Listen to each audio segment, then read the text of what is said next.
your couches are like real wide at the bottom. Yeah. So I feel like my feet need to be like straight out. You know what I mean? Like Yeah. the bottom, like my knee ends, like my tibia and fibia begin before my knee can bend off the edge of your couch. So I feel like I should be sitting with my feet straight out. Oh my Like God. a little kid in like some giant chair. The visual. Yeah, people listening can't see that, but yeah, but you know what I mean? Like I know what you I mean. think I'm tall. Well, we're probably the same height, right? Yeah, I think so. I'm like 5'8", 5'9", something like that. Yeah, I'm about the same. I feel like after I compressed my back, I lost an inch. I might have been, I might be like a fighter jet that gets ejected. Yeah. They say you lose I like know it. 3 inches or something insane. Yeah. When you sustain a fighter jet like ejection seat, it compresses your spine so much that it might be an inch. 3 inches sounds insane. Steve Paris was telling me about that because he works in an aircraft disassembly yard. Right. And we went, actually, I don't think you've been to that yard. No, I since we've haven't. been over. But the first couple of times I went to the UK, I actually went to where Steve works and was telling me that we sat in a B-51 Victor. I think that's right. A B-51? I might have it wrong. A B-2 Victor bomber, 1951 B-2 Victor bomber. I might have that all wrong. I know it's a Victor, and it was like an early 50s bomber. And like where I sat in the pilot seat, Steve was sitting in the co-pilot seat. I've got photos of it. Yeah, I think I've seen the photos. I'm a mega aviation nerd. I don't know as much as I should to call myself an aviation nerd. I'm just realizing now I'm looking through the mic to see you. Oh my goodness. I'm going to scooch over. I was thinking that I didn't realize until, we didn't even like set this up to make sure we could even see each other. Yeah, I'm staring at that mic boom to look over at you. This isn't bad. It's not too bad. I think this is a better setup than sitting on the same couch, I think, having to like crank your head and look over. Yeah, we were for those of you watching on YouTube, obviously you can tell I'm not in my studio right now. We're at Corey's apartment right now, which is a really cool like post and beam, like rustic house in Londonderry, New Hampshire. Do you know what year this house is by any chance? I don't know. It's a couple hundred years old easily. Probably. It's 100 years old, like definitely. You can tell that this part that I live in now used to be the barn, and the house that's the other part of the property used to be the actual house. Yeah, exactly. And they turned this into Apartments. apartment. Yeah, they're basically 2 duplexes. So. Yep. Yeah. Pretty cool. But yeah, to get back to Steve, he was sitting in the co-pilot seat, and there's a belly like gunman that like apparently I think his job was for like targeting payload and all that. So it was really cool to be in that. But he was telling me like what every single switch did, what every single knob and like what everything did. He like knew everything inside that cockpit. And he was showing me how when you pull, I can't remember if you reached up behind your neck to pull it, and I think you did, and you pulled your arms down, and at the same time, a harness around your feet pulled your feet into the base of the seat. Oh, okay. Yeah. Before it, and apparently this all happened within a second, I think. Right. Within a half second, by the time you pulled that thing, it's pulled your arms into your torso, it's pulled your legs in against the chair, it's blown the roof off, and the boosters are blowing the seat out. And he was saying that in the day, from what I remember, in the 50s, a fighter pilot was only allowed 2 or 3 ejections. I think it was 3 ejections, if I remember what Steve told me. Now, this is all UK-based stuff. I don't know if this has anything to do with U.S. aviation, but he was saying that a fighter pilot got 3 ejections before they grounded him or pulled his flight card or whatever they call that stuff. Right, yeah. Before they grounded him, took his wings away, whatever. And clipped his wings. Yeah. And because he was saying that by the 3rd ejection, your spine is basically fused. That's crazy. So basically someone who has sustained 3 ejections is essentially at that point 3 inches shorter than they were before. He said each ejection, with the amount of G forces of compression on your spine, it like shortens you. Man. I'm like, that is so, can you imagine? And that's why a lot of those guys like crashed. I mean, you do see a lot of guys like, and this is early 50s. Who knows if they were like, if those ejection systems were working every single time you pulled that cord. Probably not. But the pilot was always the last one. He was showing me how like the communications officer or whatever who sat in the back, he had the parachute out. There's no ejection seat in the back. like basically the back is in like behind the pilot seats. Yeah. That he had to open the side door and jump out. And when you look out the side door into the back, the engines are there. And it's like the dude had to like jump out far enough or fall straight down or something to clear the wing. Jeez. I'm like, that's scarier than getting blown out the roof of the thing. Oh man. So I'm sitting in the seat and I'm looking up and I'm like, oh, can you imagine being X amount of thousands of feet in the air, or maybe only a couple thousand at that point, maybe you're doing everything you can. You're strong arming the thing, trying to keep the thing from crashing, and your communications officer, whoever he is gone. And you and your co-pilot are like, well, this is it. Yeah. I can't. All that, never mind under fire from enemy planes and like. Yep. Yeah. Geez. With the exception of it being like a mechanical malfunction and you're just crashing because of plane malfunction. Yeah, you're probably under fire at that point in a live fire situation. But, and then getting shot down, getting ejected, surviving, and getting back in another one and right back out again. Nope. Man, wild. Yeah, they were a different breed back then. Dude, even the boys today. I know. Man, I know it. So crazy. Yeah. Well, we rode bikes today. This episode is basically going to be a BMX podcast. Yeah. I want to start splitting some stuff up. If it's just you and I, since travel's kind of weird. I mean, I know we can drive places in America right now, but since getting other guests on the podcast is kind of a few weeks out, if not a few months out. Right. It'd be cool to like split up some of our podcasts, like when I've got you on, where we can talk about like maybe in some upcoming ones, we just talk about some of our Europe trips, like Worthersea or even last year. And how many times have you gone to England with me? Twice. Yeah. Twice to England. That's right. Dude, I can't. It's not a bad problem to have. When you're like, how many times have I been over there? Yeah. But yeah, that's right. Because you went with me for 2018 when we were over there for like the whole 3.5 weeks. Yeah. And we basically hit almost every country in Europe. Yeah. And then last year we just went for like a week and a half for Players Classic and stayed with Ben. Yeah, that's exactly. Right. Okay.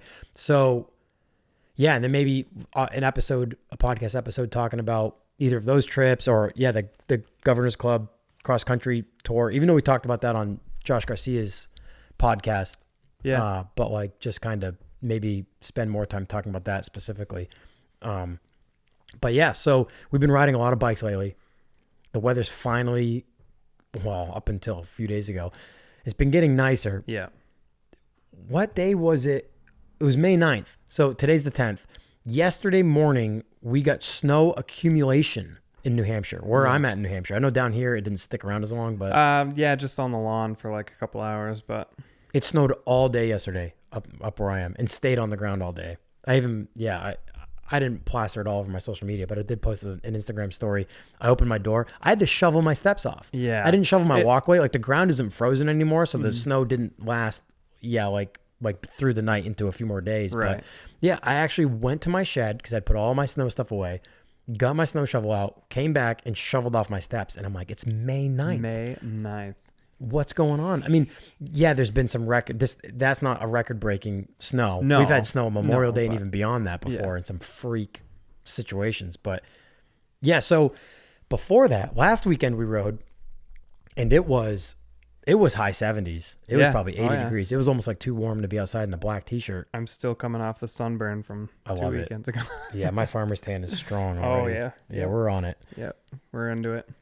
So yeah, last weekend we rode.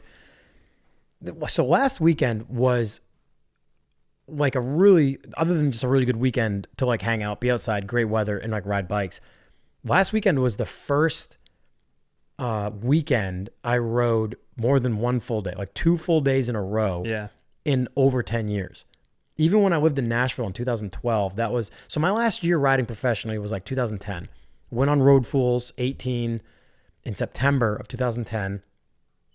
It was just before September. Yeah, because when I got home, it was early September because I was home for about a week before I went to H2O, which was the last weekend of September. So it was mid-September or so. And then after that, went on a couple more trips. And for 2011, I didn't renew my contract with Madeira. They basically let me go, but it was kind of time.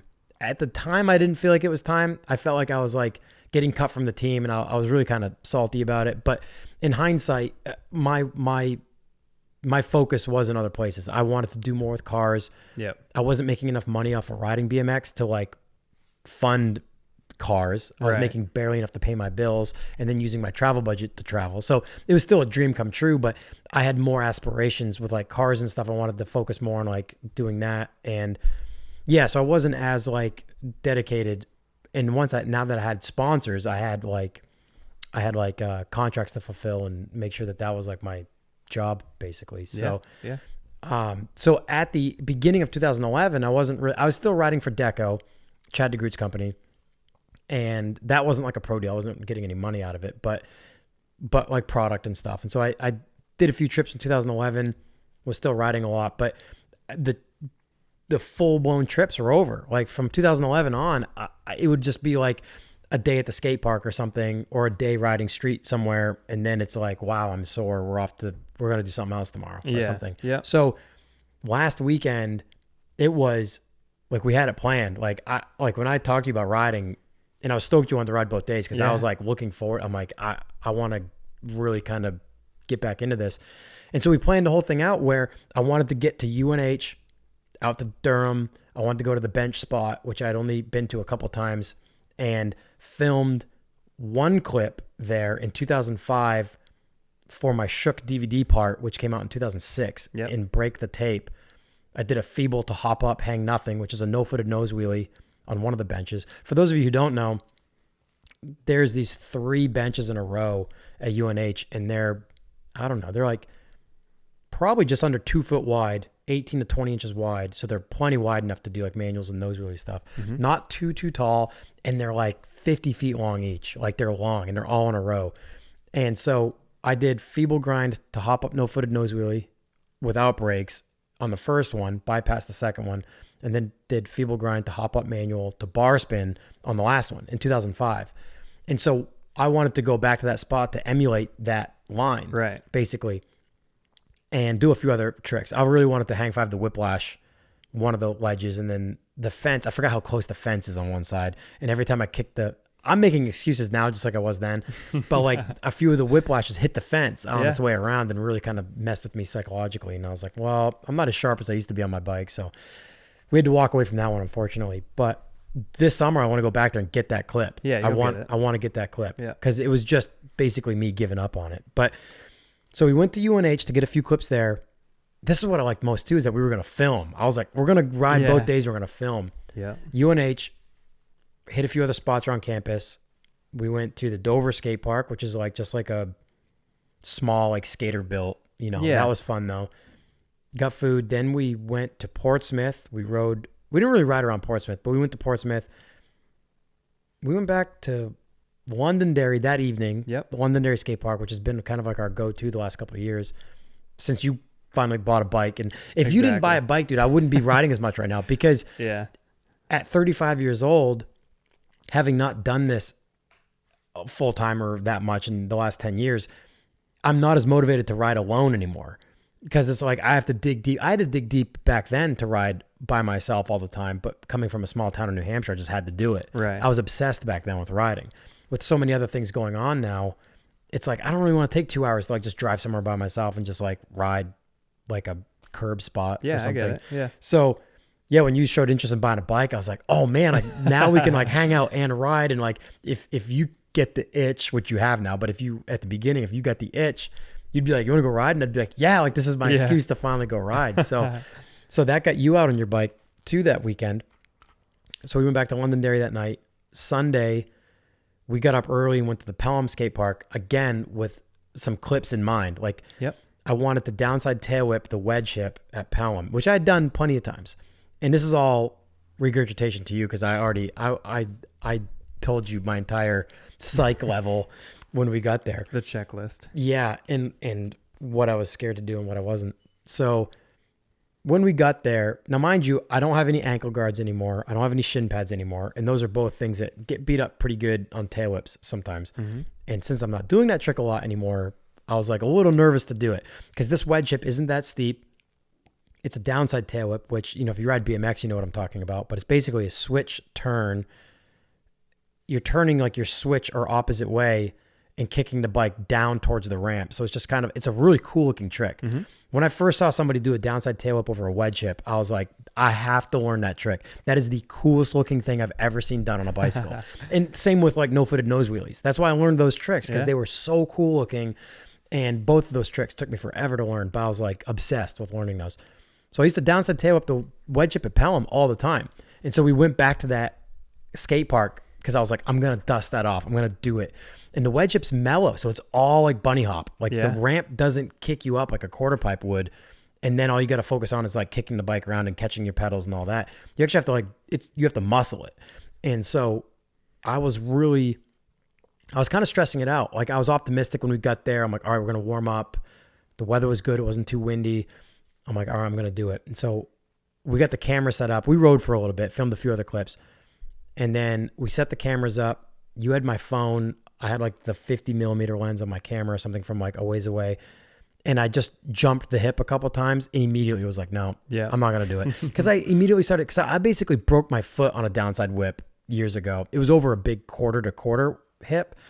And I used to like really fly at it. And I got negligent. I got comfortable with it. And it was a sprain, but it was a sprain so bad that the doctor said that a compound fracture probably would have healed quicker for the most part. So all that stuff has like stayed in my mind, because like now at 35, especially with our healthcare system the way it is, I don't have any health insurance right now. I'm like, I don't want to break, especially with this pandemic thing going on. Oh my goodness. Going to a hospital to like get a operation on a foot, or I don't know. So I was like, I'm thinking about all this and it's all psyching me out. And so I decided, I'm like, I'm not going to do it. Like I didn't even give it like a half-assed try. I'm like, no, I'm not going to do it. And gave up. And that was really bugging me, because the day prior I gave up on the Hang 5, the Whiplash in Durham. And I'm like, I feel like I'm not pulling anything that I wanted to this weekend. And I felt defeated. And you were like, well, you get the camera set up. You just want to do like a 90 bar spin to fakie? Yeah. And I was like, yeah, we'll film that. And so you get down there with my phone. We had the 50 mil on the camera, on the Canon set up. And I did a 90 to bar and pulled it first try, turned around. And I had my headphones on at that point, because I had my headphones on to psych me up for the whip. And then when I decided not to do it, I just kept my headphones on. Did the 90 bar spin. Had a real good counterpart song playing. Of course. I think it was Resonate. Yeah. It was Resonate or Tragedy. I can't remember. And immediately after I pulled the 90 bar spin to fake, I turned around and something clicked. And I was like, just do it. Don't half-ass it. You used to do this trick hundreds of times. Just do it. Just give it all the muscle. Remember every variable of the trick, how you kick it, bring the bars under you, stay over the top, keep your feet up, catch the whip with your right foot, bring your left foot around. Just do it. Just, the motions, just do it. And I didn't say anything to you. No. I just rode around, went up the quarter because the other cannon was still rolling, and just did it, and did it first try. Yep. Like, and the second I bunny hopped and kicked it, it was like it was 10 years ago. Like everything just fell into place. And when I landed on my pedals, my feet kind of like bounced off my pedals and I sat on my seat. So it looked a little ugly. So technically I pulled it, but I rolled around again without saying anything. Yep. And then did it cleaner. Yep. Second try. So 2 in a row basically. And you can see in the clip where I pulled my headphones off and just went and shut the cannon off. Cause it was like, it wasn't even like celebratory. It was like, see, yeah, you idiot, proving it to yourself. Like it was almost like, you stupid idiot. Like you were going to walk away from that. So although it did feel like a victory, because I was mentally defeated and then just went and did it. And that was our first spot of the day. I was like, the rest of the day can be a wash for all I care. Like this got done. It felt like I said in an Instagram post a few days ago, I said, when I'm on my bike, I feel 15 years younger mentally. Like when I get on my bike, it's almost like I don't think about, especially being self-employed, I don't think about like generating business. I don't stress about bills. I'm just on my bike, and I've retreated to that again. Yeah. I forgot what that was like. And so it's becoming therapy again. And I'm like, I'm finding myself addicted to it again, but not as fearless as I was when I was a kid. It's like I still have a little bit more common sense now, or a little bit more caution to the stuff I do. A little bit more, I'm more seasoned now and older, more sore. You don't heal as quickly. The ground's way harder now. Seems like you fall faster too. The ground's harder. But at Pelham, there's a bank with a quarter pipe kicker in the middle of it, and there's a similar setup at Londonderry that's a little bit more difficult. And you've been trying, because you've been learning like new stuff every time we ride, basically. Yeah, I'm basically a newbie at this whole BMX thing, so I'm learning as we go. So talk about your background. So you rode motocross when you were younger. Yeah. So you're used to two wheels. Exactly. I grew up on dirt bikes. Like shortly after I could walk, I was on two wheels. So yeah. Basically just converting from something that's motorized to now me pedaling around. And I'm just getting used to a bike. And you're doing stuff on a bicycle that like you wouldn't do on a dirt bike. You know, right, like exactly. Bunny hop the manuals on curbs and like learning to hop higher, like flat ground type stuff. Yep. And spins and stuff like that. And especially with like what I found with like learning manuals, getting a balance point is growing up, I could wheelie my dirt bike forever, but it's because I had throttle. Yeah. And I could, if I was going down, I could just hit the throttle a little bit, come up and hit the brakes. But now I just have to find a balance point with a BMX bike, and yeah, I'm learning it. Yeah, so. Well, yeah, you're getting it because it started with just curb height stuff, short ones. Then it was like curb height stuff a little bit longer because you're learning the manual more. And if you spend as much time out in a parking lot as I did when I was learning manuals, just doing parking space lines. Yeah, I got one. I need to actually do that. Yeah, now I got 2. Now I got 3, but I'm not going to go fast. Now I'm going to slow down and do 3. Yep. Now I've got 4 going slow, and then you pass this threshold where you're just like, as long as it's like gradual downhill, like I can go as long as right. You get I feel the balance like point. going. Yeah. Yeah. And yeah, with the exception of the propulsion aspect, it's almost like a wheelie where you can just keep the thing going. Right. So, yeah. And you've seen I can pedal wheelie forever. I can't. It just getting the balance point in an actual manual. And for those of you who are listening that aren't into BMX, a manual is like a wheelie. You're on just your back wheel with the front tire up, but you're not pedaling. You're just coasting. Yeah. So it's all body weight, body balance, basically. Yeah. It's a more difficult wheelie, essentially. And so at Pelham with that kicker with the bank, at least at Londonderry, you'd been trying an alley-oop 180 from the quarter to bank. Yeah, just getting used to spinning in the air, basically. Yeah. Well, in the alley-oop, you're going blind. You're turning away from you're rotating against your spin, basically, or the direction you're traveling. And the setup at Londonderry is a little bit more difficult because you have to pull out from the quarter pipe to get into the bank. Whereas Pelham, the kicker's in front of the bank and you can travel away from the quarter behind it to the bank. So you essentially, and we got it on film too, pulled your first alley-oop 180. Yeah. Which is really cool. Because that's a fun trick. You know? It feels good. Yeah. You like float and you're it's almost like a blind spin because you're traveling backwards. Yep. And those clips, if you're listening to this and you go to my YouTube channel, and if you're watching on YouTube, you're obviously here now. It's one of the most. I think it's the last video I uploaded. Yeah, it's the last one I uploaded. It's basically the BMX one. I think it's titled like "A Weekend on My Bike" or something like that. Yeah, yeah. So yeah, Corey's first alley-oop 180 clip is in there. The downside tail whip at Pelham is in there. Yeah, it was a really really good weekend because after Pelham, we went to. Is that the dog? Yeah. For anyone listening. My neighbor's dog gets separation anxiety when they're not home and whines. So if you hear that, it's just the lonely dog next door. It's a great day. It's a horse of a dog. It's a horse and the walls are thin. Yeah. I was afraid of that. I know. Oh, and he won't stop. No. I wonder if you can hear that. We're going to maybe. Yeah. Anyways. Yeah, if you guys can't hear that, then good. If you can, we're just gonna mow through it because he wasn't doing that when we started. Right. I was like, I gave it like a half hour because he was doing it. I'm like, all right, maybe he's done because they were next door. They were home, and now he's starting. Yeah. Anyway, well, we're not gonna let that bother the episode. My apologies if you guys are listening with headphones on and all you can hear is this dog howling out of sadness behind the walls here. If we could have him here on the couch with us, we would. Absolutely. To give him love and shut him up.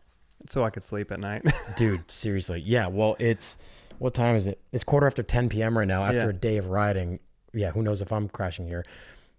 Because that'll motivate me to drive home. Because last time I was here, last weekend, that dog kept me up all night. I know. He's literally on the other side of that wall. Yeah. Yeah, and it resonates through here. What were we talking about? Oh, yeah, we went to Manchester after Pelham to ride street. There's a few really good spots there. Mm-hmm. We filmed at the yellow ledge spot, the yellow metal ledge spot. Yes. That spot's insane. So again, if you guys watch the recent YouTube upload.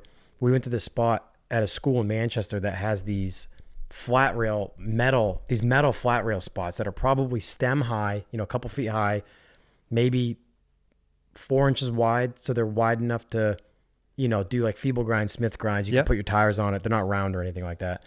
And there's all different length ones all the way down the side of this building. It's insane. It's literally one of the craziest spots.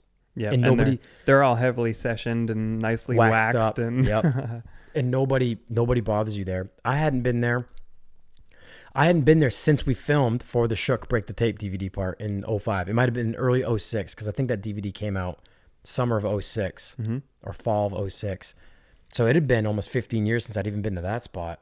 I just never returned there. I don't know. I did, for my Shook part, I did everything I wanted to do there. It was one line and it was everything I wanted to do. I did a feeble grind to hop over switch Smith. Yep. Which from inside the building, I did the feeble, or from between the building and the rail, regular feeble to hop over switch Smith. Now I was outside the rail. Went to another one, did a switch Smith to 180, switch Smith regular 180. Then went to the end, like the last rail, and did switch feeble to 180 bar spin.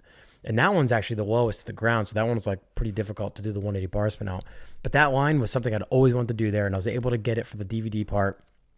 And when we went there just last weekend, I really wanted to emulate that run, like reproduce that run, but I hadn't done a switch Smith to 180 on anything narrow like that in years. Yeah. And I haven't done a switch Smith to 180 bar spin on anything probably in 10 years. So I was like, man, I don't know. But on one of the longer middle ones, I was able to do a regular feeble switch 180, then switch feeble, regular 180, hangover toothpick, then switch hangover toothpick. So that was pretty cool. I felt accomplished at that spot.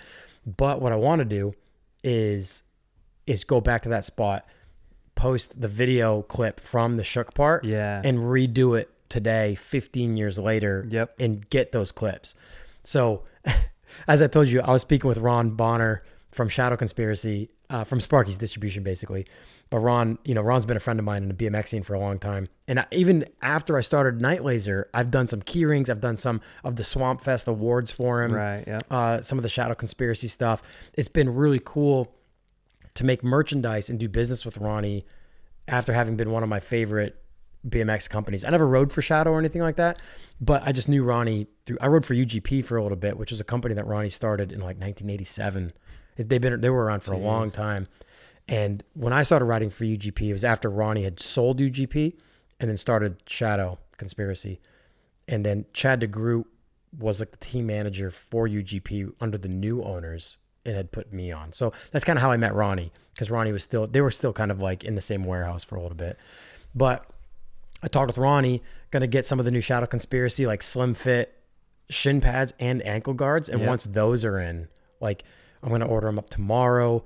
Once those are in, like I'm going to feel way more daring about some of these clips I want to get. Right. So I'm looking forward to getting back to that spot in Manchester, getting that clip, and getting back out to UNH to that ledge spot, and getting maybe feeble grind to hop up hang 5 to whiplash out. That's like, because that's a trick I wanted to do when we filmed there in 05, but I hadn't learned hang 5 to whiplashes yet. And I remember saying it while we were at that spot 15 years ago, being like I wish I could whiplash because this ledge is like perfect for it. So I'd love to finally like almost, I hate calling it like retirement, but like almost coming out of retirement and going to that spot and being like, I'm going to do this clip. Like I'm 35 years old now. Like I'm not 20 anymore. Last time I was here. Yeah. And I don't ride as much anymore, but I'm going to reach deep and I'm going to like see this through. So after Manchester Street, we went back to the Londonderry skate park and actually put a session down. Yeah. Like that's when we filmed like some stuff that hard. was kicking my butt. Like the Smith up to manual to bar spin, Smith to drop nose wheelie, bar spin manual to switch feeble 180. Yeah, that was a real fun session. Mm-hmm. It didn't get broke off. We were sore, but didn't get like completely broke off. So that was good. No. Also, yeah. So you mentioned going back to Manchester, and today I learned double peg grinds on boxes. So yeah, we need to talk about that. Yeah. So those yellow, the yellow rails in Manchester at the school may work. Yeah, down at the end where they're lowest. Yeah. Probably. Yep.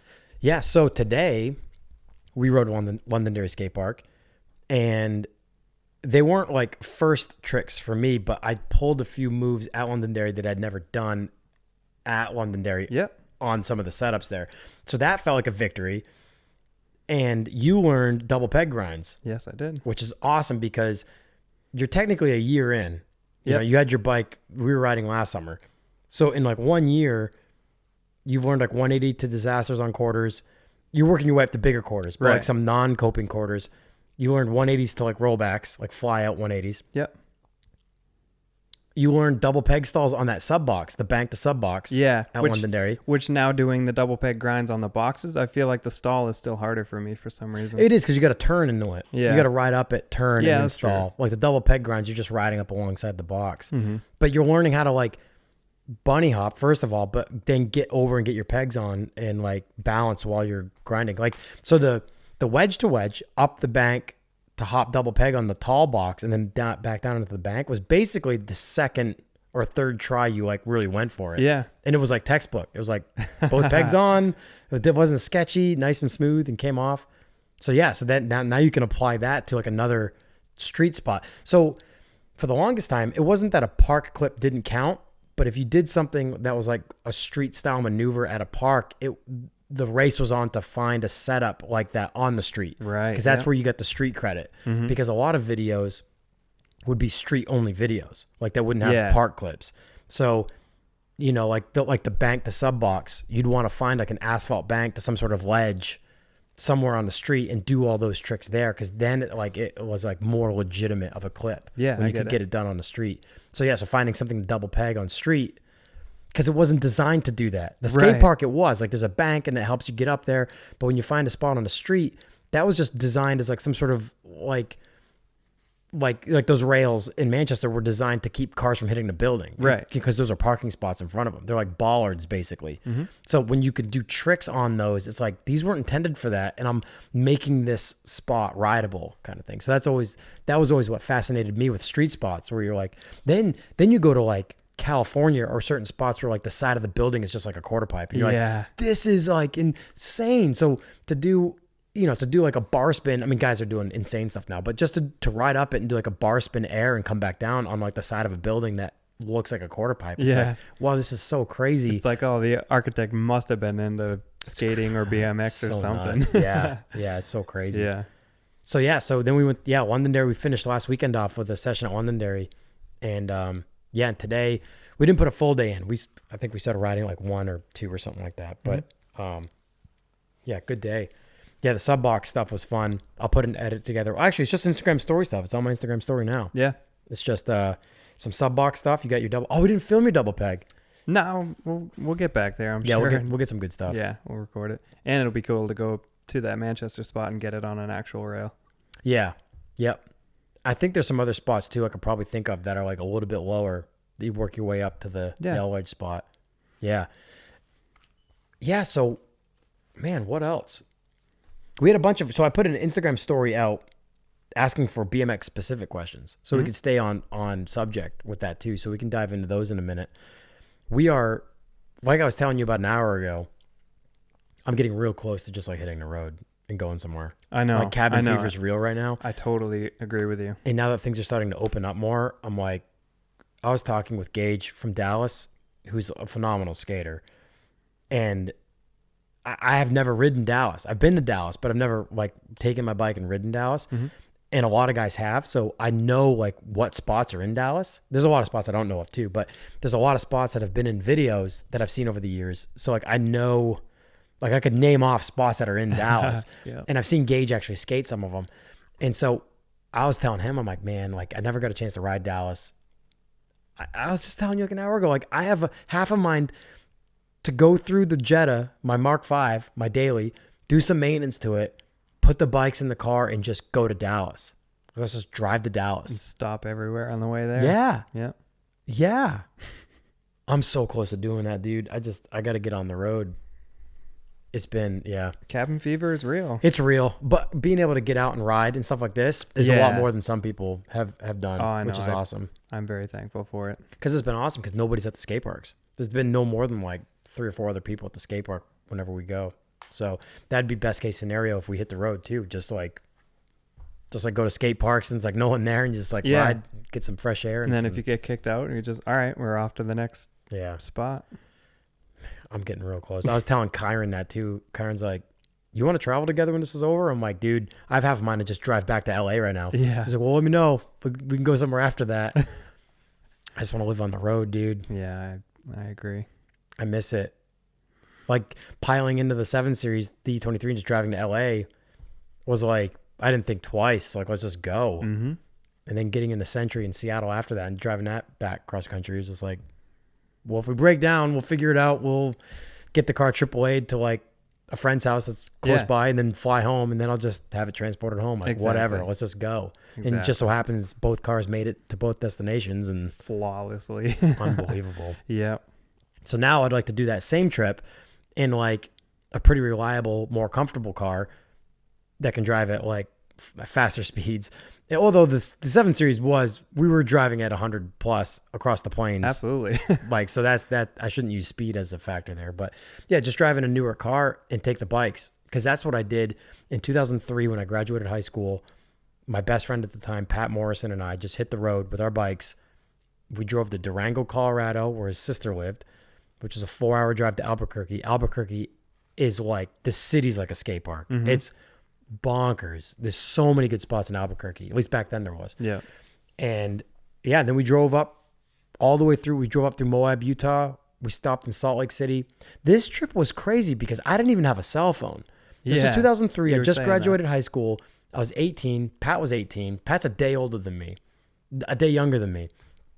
And he had a cell phone, but it was like some archaic flip phone thing.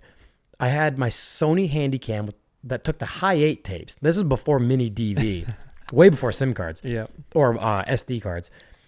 And we had an Atlas. We didn't have like internet on our phones. We had an Atlas, and we left Durango, and went up through Moab, out in the middle of nowhere. Went up to Salt Lake City, and this is before I was riding professionally. I'd only been riding for 2 years at this point. I started riding in like 2001 when I was like 15 or 16. And I knew from all the videos I watched, I knew where all these skate parks were. And I knew what cities had like the best skate parks and where some of these street spots were.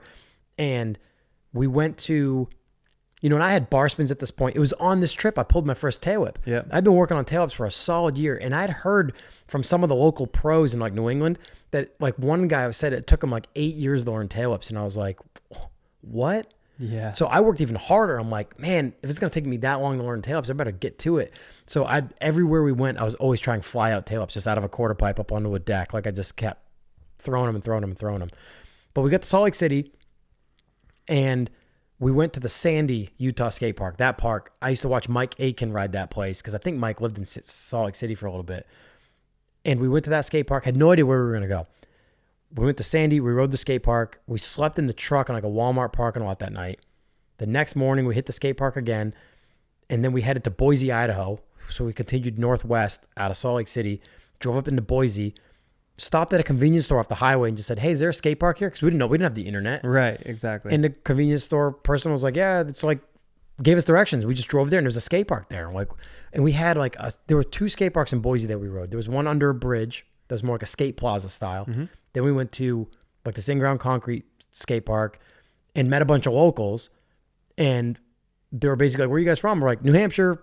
We just like graduated high school and just drove out here to ride. And they're like, where are you guys staying? We're like, probably the truck. And they're like, nah, crash on our couch. We're like, okay. And that's what we started doing in all these cities.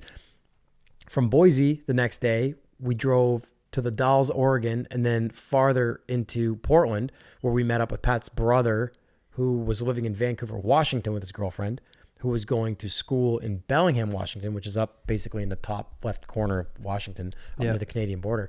So we rode Portland. We went to Burnside, which was bonkers for me because I grew up playing Tony Hawk Pro Skater. Exactly. And idolized that place. When we drove, we just found out where it was and we just drove down there and it was like, we're here. And we were smart enough at that point to know that like bikes in there weren't like the best idea.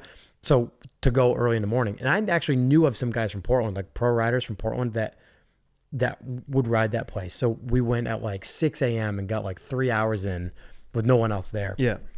So that was unbelievable to ride that place. Then we headed up to Seattle. We stayed a couple nights in Seattle with Pat's brother still. and then up to Bellingham. And when we went up to Bellingham, there was an amazing in-ground concrete skate park up there. And that's where I pulled my first tail whip. Pat actually went off to check out the campus of Bellingham where Bill, his brother, was going, because Pat was thinking of maybe doing a couple semesters there. So I just stayed at the skate park and pulled it all by myself. Like, I had this glorious victory. I pulled my first tail whip. I'm like, I can't believe it. Then we drove back down through Portland. We went to Salem, Oregon, south of Portland, and I pulled my second tail whip. We actually filmed that one because I was alone. I didn't film the first one. So we filmed that one, just a fly out tail whip, but it's on film. I showed you that in that video. Yeah. And then we proceeded to do the I-5 Oregon skate parks, all those brilliant, like legendary concrete skate parks, like from Salem, the Snake Run in Salem, down through, and I don't remember if this is in order or not, but we rode Grants Pass, Talent, Medford, I think. Those are some of the 3 best skate parks in Oregon. And I can't remember what other ones. Went down through Sacramento, headed over to Reno. This was early December, so we hit this massive snowstorm driving from Sacramento to Reno. Picked up a friend of ours, and then hightailed it. Hightailed it in time for Christmas all the way back to New Hampshire. Didn't even stop. We drove Reno, Nevada home in 47 hours or something like that. It was just under 2 days. And we weren't going for any sort of record. We rotated shifts. It was an extended cab Tacoma we were driving with a cap on it. So we had our bikes and all of our belongings in the bed. And it was a 4-cylinder Tacoma, just like the one you have. Yeah. But this one was no, it was an automatic. Yours is a manual. Yeah. But we set the extended cab up as a bed, basically. And each fuel tank took about 6 hours to drive through. So we set it up as you paid for a tank of fuel and you drove that tank. The person who rode shotgun stayed awake with you, and the person in the back slept. Right. So basically you drove for 6 hours, you were awake for 6 hours, but didn't have to drive, and then you slept for 6 hours. And the truck just never stopped. When we stopped for fuel, we'd use the bathroom, we'd get food, and we'd hit the road. Only a Toyota. Yeah. And did I tell you about Mr. Fuzzy Nuts? No. I didn't tell you about Mr. Fuzzy Nuts? There's no way I didn't. Oh, wow. I highly doubt that if you told me something about Mr. Fuzzy Nuts that I would forget. True. Yeah, true. So I didn't think we were going to talk about this trip, but now that we're this deep, you have to hear about Mr. Fuzzy Nuts. So when Pat and I came down through Oregon into California, we figured, now I didn't realize Northern California was basically New England in the winter. Yeah. Oh yeah. So it was I don't know, second week of December, and we came down out of Oregon. We stayed in Talent that's where we stayed with Mike Lund, who rode for EBCO, that we randomly met at the Talent skate park and built that quarter pipe in his garage. That's right. You showed me those videos. Yeah. Too. Yeah. So we met this random guy. We'll get back to Mr. Fuzzy Nuts. Yeah. Okay. I won't forget about that. So we stopped in Talent and rode one of the most infamous skate parks I'd remember seeing in videos before that, and met the Talent locals. And I actually recognized one of the guys. His name was Mike Lund. He rode for a frame company called EBCO, and I recognized him. And we got talking and stuff, and same deal, where are you guys from? Where are you staying? We're nowhere, man, just sleeping in the truck, riding skate parks before we head back to the East Coast in a few days. And he's like, oh, you should stay with me. And we're like, okay. So we stayed with him for a weekend. It just so happened it fell on a weekend we were down there. And it was miserable weather, just rained the whole weekend. And he was he built houses. He was a builder. He worked in construction. And he was like, hey, so if you guys want to stay for a couple days, I've got a bunch of lumber out in the garage. I've been meaning, small little 2-car garage. Yeah, very small. He's like, I've been meaning to build a quarter pipe in my garage. And I worked construction when I was a teenager. So it's I knew, my way around framing stuff and making stuff with wood. And Pat did too. Pat worked construction as well. So we're like, yeah, that sounds awesome. We'll stay here for a few more days. Build a quarter pipe in your garage in the rain. And so, so that video I showed you was us. It was a time lapse of us building this 6 foot wide. I don't even know if it was even 4 feet tall. It was 3 feet tall vert quarter. So mega quick transition to vert, no coping. And with the doors closed with that, so you had to start in the corner of the garage. You got barely one crank to it. And we filmed the whole video part riding that thing. A couple of his friends came over, a couple other riders. We built this thing and sessioned it and filmed it. And I'm so happy I had a Sony archaic Handycam to film that stuff because it's all footage now. Yeah. Which is really cool. I'd like to get it transposed over so I can put it on my phone and post it on the internet or something. Right. But so that was really cool. That was a highlight of the trip for sure. We were just meeting strangers, but that were a part of this community that Pat and I had just barely entered, you know, and now we just graduated high school and now we're seeing the country. We're just in Middle Oregon. We don't know anyone. Mm-hmm. I'm calling my girlfriend and my parents from payphones or maybe borrowing Pat's cell phone. But I remember plenty of times in the evenings, no matter where we were, we'd stop at some gas station in the middle of nowhere, put a couple quarters into a payphone and call my parents. It's some of which from an actual phone booth where you close the door. Yeah. And I'm like, man, like that's crazy to think that it was like that long ago, but not really that long ago. That was forever ago. Yeah, it was, wasn't it? It was almost 20 years ago. Yeah. And so then from there we headed, the next destination was to get to Reno to pick up Ross, which was one of Pat's childhood friends. I didn't go to school with Ross. Pat did until Pat came to my school. And so they were from the same town. I knew Ross. Ross actually rode at that time too. But when we came down into California, like I said, we had an atlas. So all we had was an atlas. And I'm looking at the map and there's a shortcut. There's a road that goes from, I think it was Yuba City. I might have that wrong. Pretty sure it was Yuba City. We stopped north of Sacramento and there was a road that bypassed Sacramento right into Reno. And we're like, let's just take that. Yeah. Let's just go look at that road right there. There it is. And there it is in the flesh. And we just took it. So this was, darkness had fallen. And now we're getting into, and I don't know if it was the Rockies technically, we're getting into like pretty serious mountains. Yeah. Yeah. And I just couldn't remember where the Rockies range started. Right. But I think it's right on that Nevada line. I think it is too, yeah. So we were getting into some like real crazy elevation. And now it's pitch dark. And now it's snowing. And we've passed into California at this point. I'm thinking this is supposed to be California. What's going on here? And because I, always envisioned California as like Los Angeles. Sunny beaches and yeah. And I knew my geography. I just didn't know that Northern California was as treacherous as it was in the winter.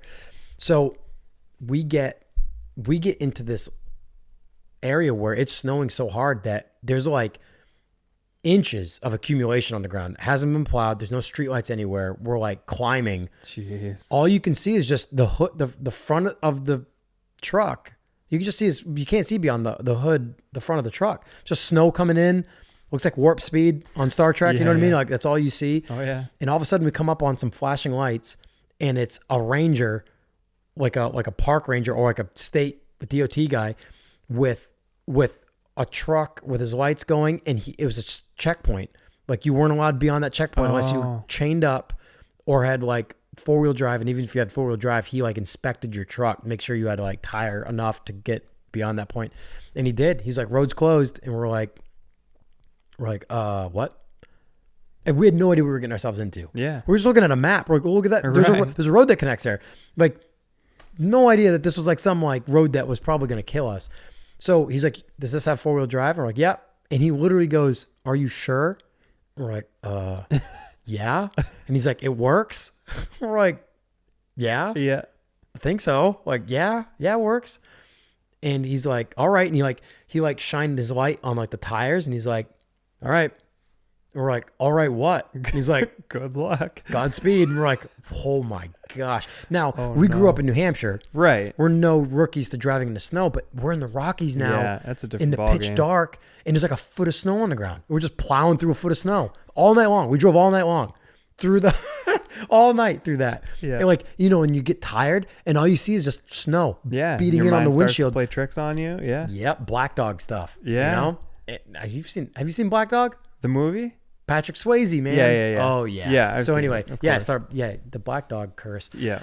So, so we made it to Reno. Lake Tahoe, man, what a beautiful place that is. I'd never been there before, and I have been there since. I have. But that in the morning, we drove straight through the night, and in the morning we descended down into Lake Tahoe, and I was like, this is like some sort of like hidden paradise. It was unbelievable. I was like, when we got into Lake Tahoe, we looked back and we could see the mountain range. We're like, we just drove over that and nobody plowed it for us. Yeah. We just drove like through the night And I don't even remember if we even stayed at Ross's. I think we picked him up and just freaking hit the road. Dang. So, Mr. Fuzzy Nuts. All right, Let me here take we a go. swig of this IBC root beer. I'm gonna open mine while you tell this story. Yeah, I'll make sure to not tell some punchlines while you get some root beer in there, because you'll get it all over the place. Hey, so we're drinking IBC root beer right now. I'm too old to be drinking this stuff this late at night. It's quarter to 11 right now. And if I stay here, dude, I didn't bring my toothbrush with me. I already feel gross drinking an IBC. But as you guys know, we are root beer connoisseurs. We are enjoying IBC out of a dark glass bottle. Yes. And actually, to my right, let's shout out Vicky here. So our good friend Vicky Gruel or Gruel? Gruel. Yeah. Gruel. We'll just use the EL at the end as kind of like a mush together. But our good friend Vicky, who is dating our good friend Dave, who I've known since he was like 13 through the BMX community, Yep. and you know from working with him at Ace. Exactly. Because he's into cars now, as we all are, as we've grown up.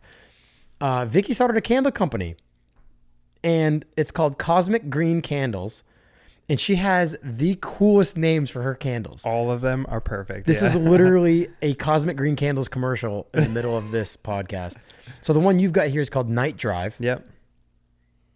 It smells really good. Yep. She's got one called like Social Anxiety. Yep. Or Canceled Plans. Cancel plans. Yep. Yeah, she'll do like a seasonal, like a couple for every season. Yeah. For like winter, she did like sweater weather and like cozy.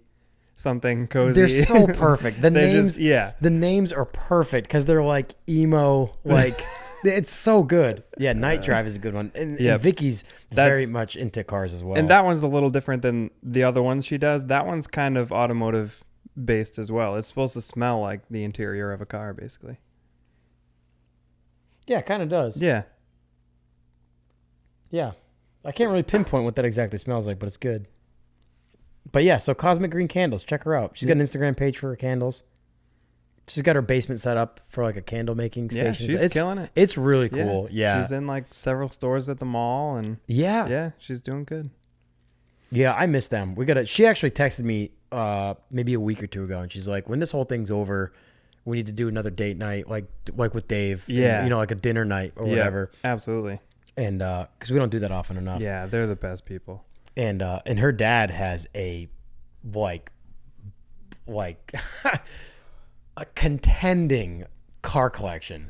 Yes. Like I don't even know what the word is to describe her dad's car collection. So before I knew Vicky, I obviously knew Dave, but before I knew who Vicky's dad was, I knew who her dad was because her dad's place is in Sambrinton, which is like a half hour from my house. Yep. And all of I say old timer, but all of the guys in my dad's generation and older know Nick, her dad. Yeah. And because he's just a local car collector. Right. And he comes out to like the car shows and cruise nights and stuff. So I heard of him through my dad. And so my dad doesn't know him personally, but they just kind of know him. Because a lot of them have like worked on some of his cars and stuff. Yeah. So anyone with a collection that big is going to be known. Exactly. You know what I mean? Especially in New Hampshire. Yeah. So he did his annual car show where people bring cars out, but he has some of his own on display. Yep. And this particular day, this was a couple years ago now, it was raining. And so not a lot of people showed up, but he had all of his cars out. Yep. And the night before, the weather was looking bad. So he had, I have not forgotten about Mr. Fuzzy Nuts. I know people listening are like, I want to hear about Mr. Fuzzy Nuts. We're bunny trailing because we're talking about Vicky's candle plug here. Yeah. But anyway, yeah, about her dad's collection. Yeah, he had like Vicky, Dave, and like I think Pete was staying there that weekend. Yeah. Our friend Pete. And everybody, he like sent them to like every Home Depot and Lowe's they could find and buy every Easy Up tent. Every 10 by 10 Easy Up. Because all his cars, dude, he had his Ferrari F40 outside under a 10 by 10, like some crappy $40 Easy Up tent. Yep. In the grass, in the rain. he had his like, I know Vicky will correct me if I'm wrong here. Pretty sure he had a real AC Cobra. Yep. You know, that's a 7-figure car as well, sitting out there. Yeah, he did. Yeah, he had a real AC Cobra. Yep. He had like an Eleanor car or some sort of like pretty low number GT350 or GT500 Mustang.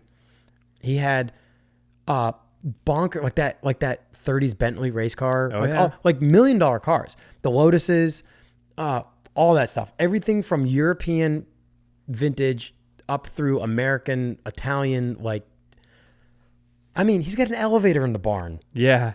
Yeah. Like for his motorcycles and stuff. Like I'm surprised you didn't mention the Cortina.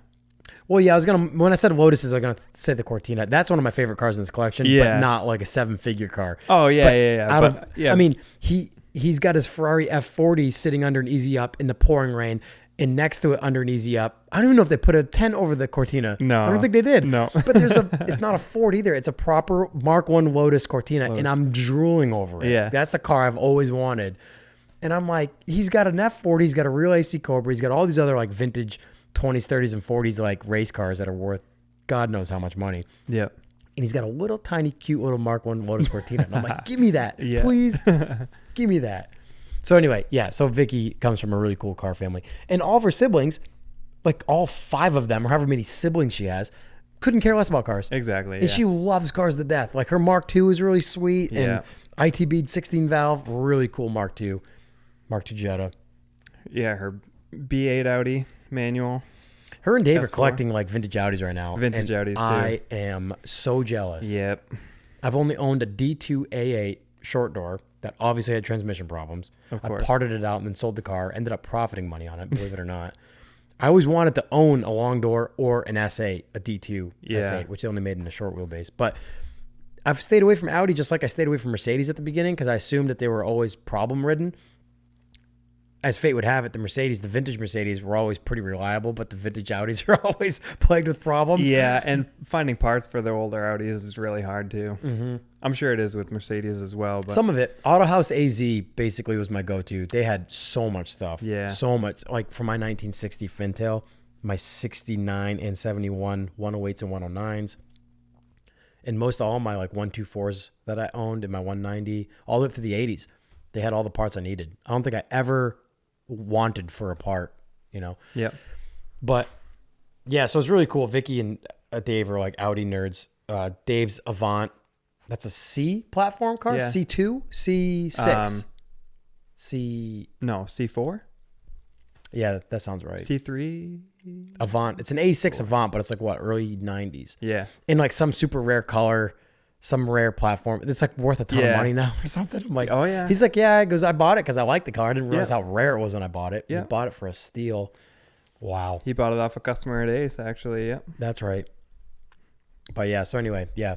We'll try to get more YouTube content. Once we're hanging out with them more, I'll do some more YouTube content of their house and their shop. And you should have Dave on the podcast. I do. I want to, yeah.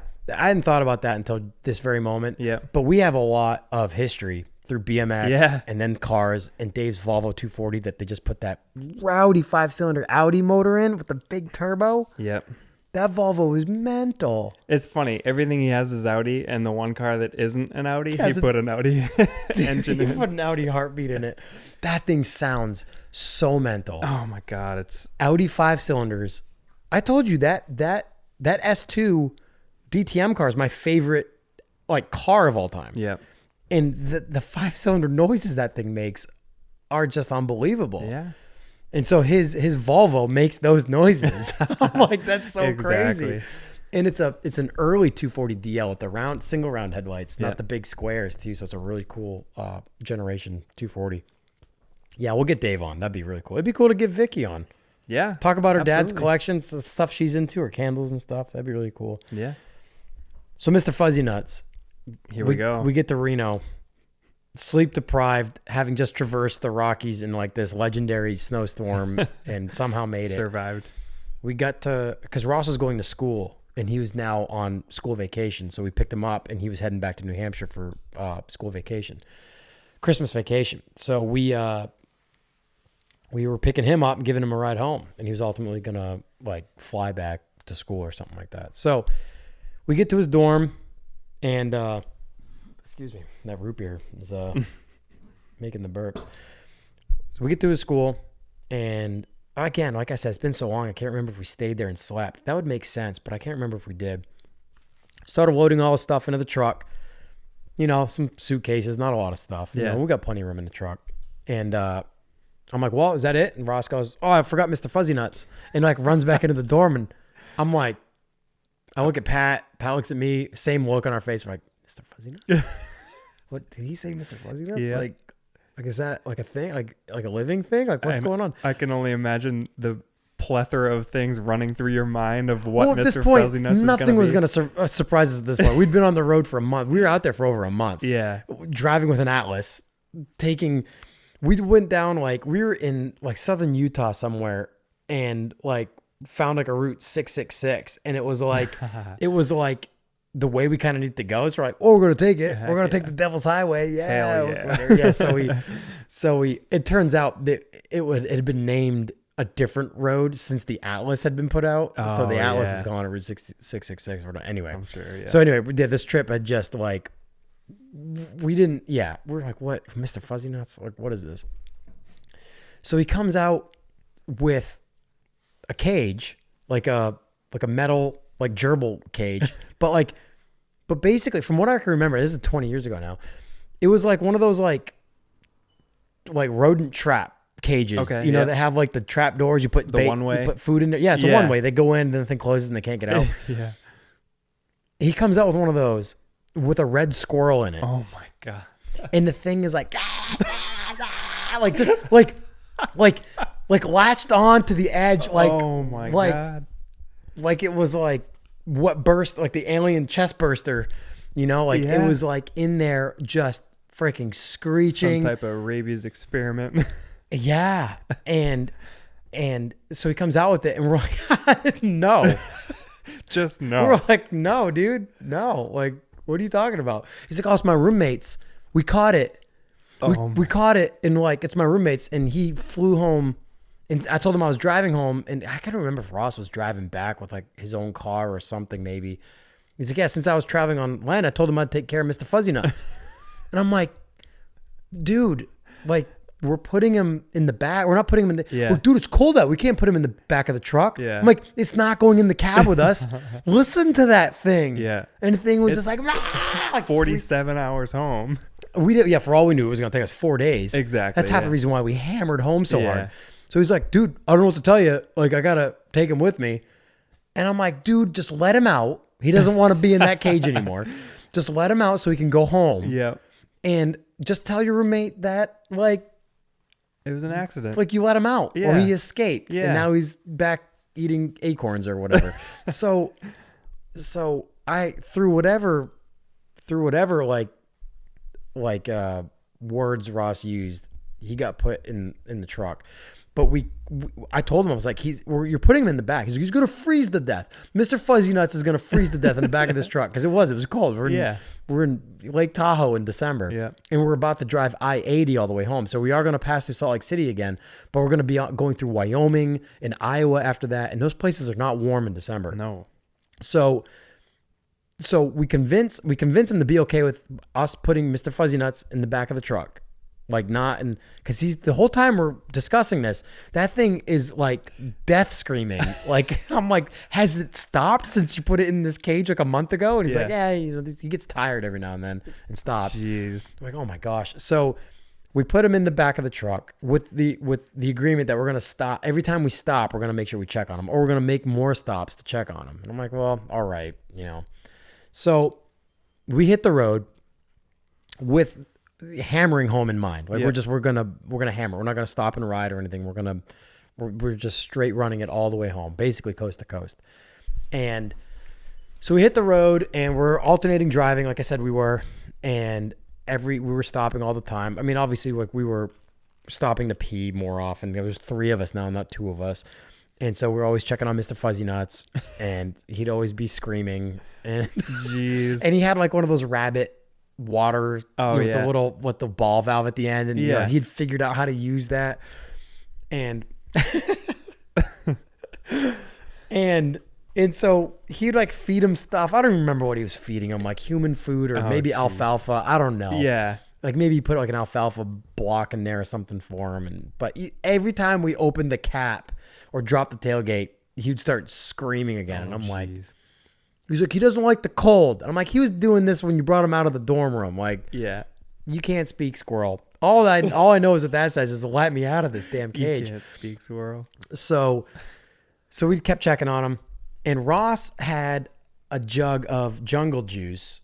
I'd never heard this term before. Okay. because neither of us drink. Yeah. I wasn't up to snuff with like the terminology for some of these like alcoholic concoctions. Admit I don't know what that is. So it's like jungle juice. It's like a vodka juice mix or something. Yeah, he just had like a bunch of different alcohols. Yeah, he just had like I'm assuming Yeah. from the name of what the name of it is. I guess I never even asked him what was actually in it. I just knew if you drank enough of it, it would put you out. Yeah. So he had like this just plastic like gallon water jug that was filled with like this red fluid. Yep, sounds about right. And so the shift, he got done driving and like started to drink on that, and I was driving and I'm like, so what's that? And I knew Ross was like a partier and drank a lot. Pat drank too, but not like half as much as like Ross.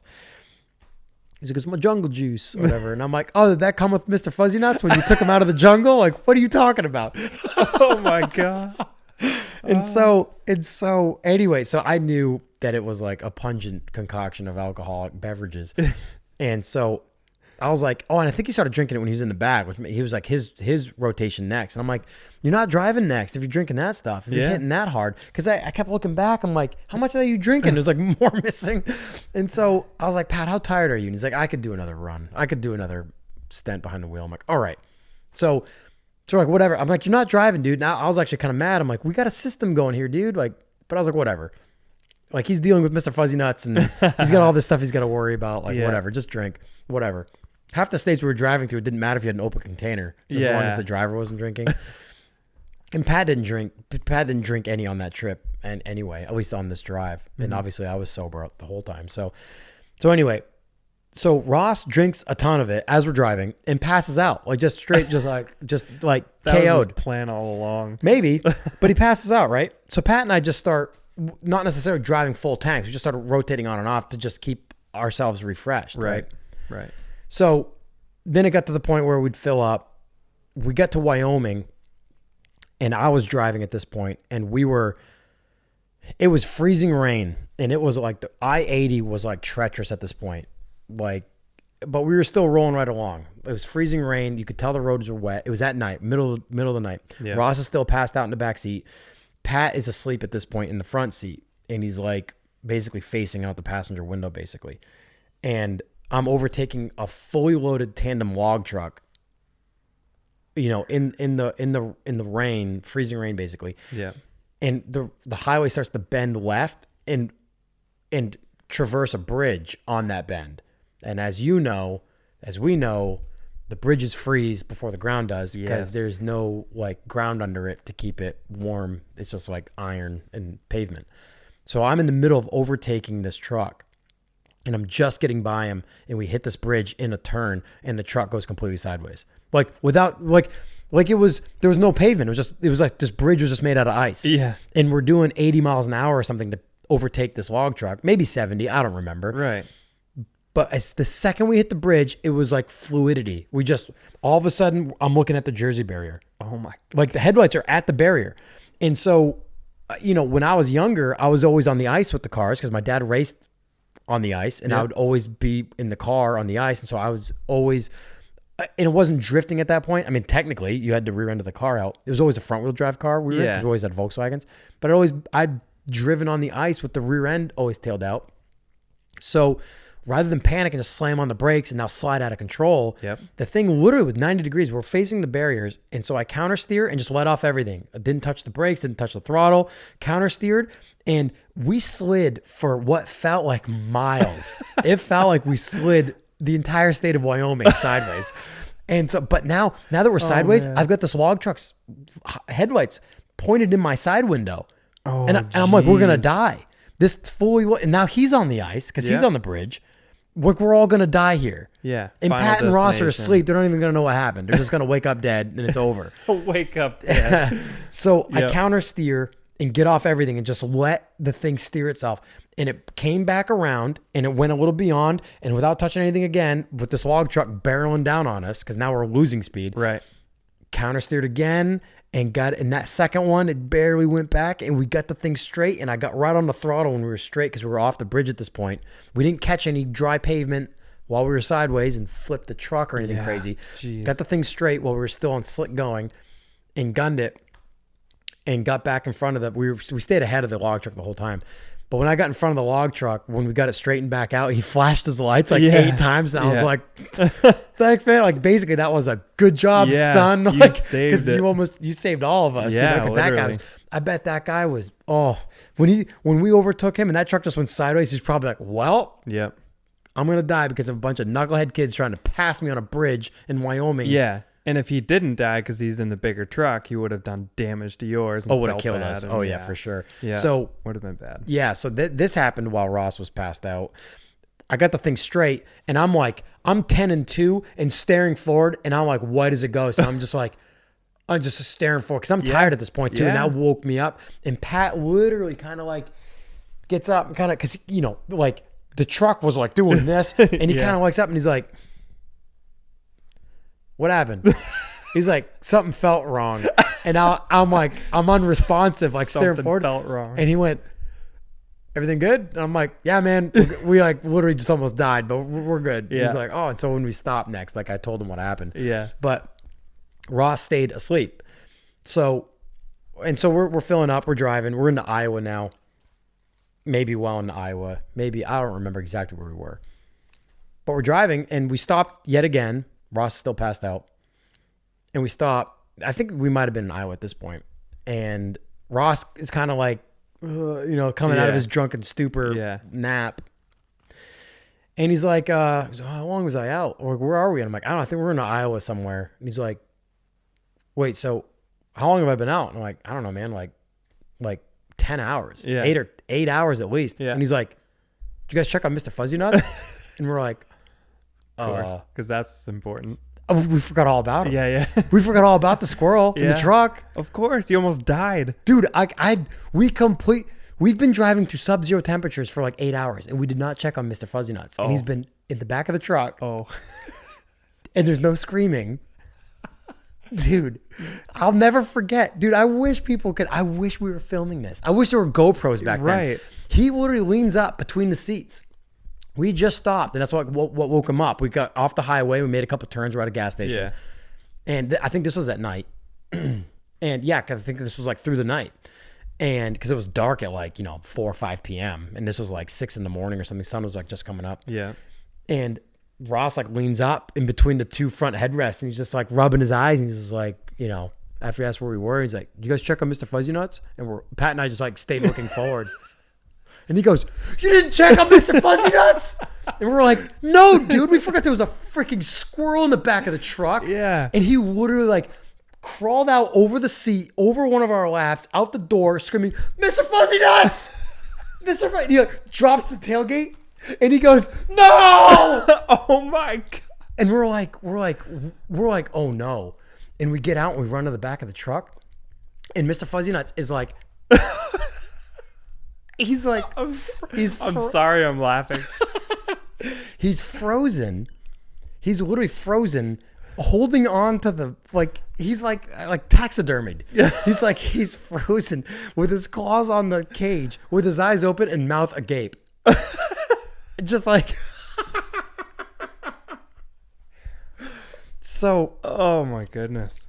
So we're like, we killed Mr. Fuzzy Nuts. Yeah. And Ross is like, you killed Mr. Fuzzy Nuts. Yep. You killed him. And we're like, Ross, we're so sorry, man. We forgot all about him. Yeah. Like we stopped. He passed out.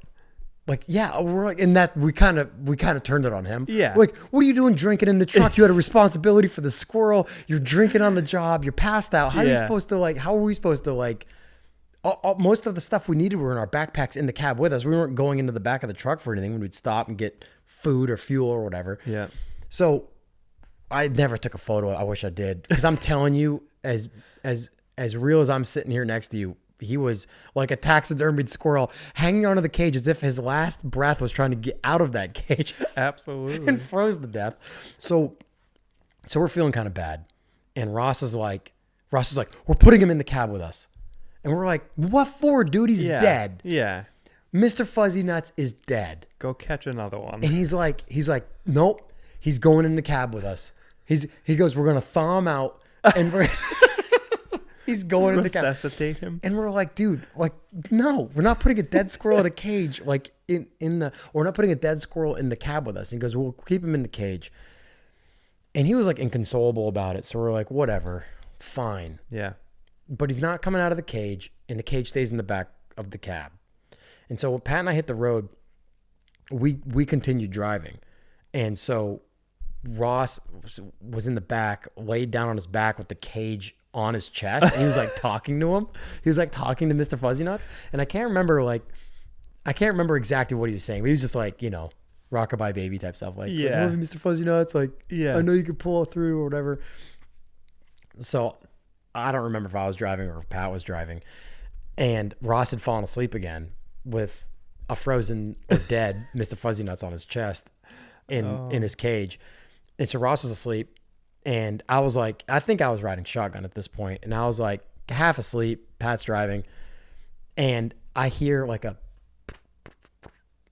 I kind of was like, I look in the mirror and I look forward, and I look over at Pat. Pat didn't hear it. Pat's just driving. Yeah. We had like music playing, and I like kind of close my eyes again, and I hear like some pitter patter again, and I'm like, Pat's not messing with anything, and I'm like, I swear I'm hearing something that's not on the radio. And so I kind of like close my eyes again, and I hear like a bunch of pitter patter, and I was like, that's coming from the back. And I look over my shoulder, and the second I look over my shoulder, Mr. Fuzzy Nuts goes like freak, like, and it wakes Ross up, and he lifts the cage up like it's Simba, and he's like, Mr. Fuzzy Nuts. And he was screeching the death scream. We thawed that stupid squirrel out, and it was still alive. Dude. Wow. I lost my mind. I swear I could hear pitter patter. And the second I looked over my shoulder, he looked right at me, and just like he was in his frozen state with his claws on the cage, just screaming. My God.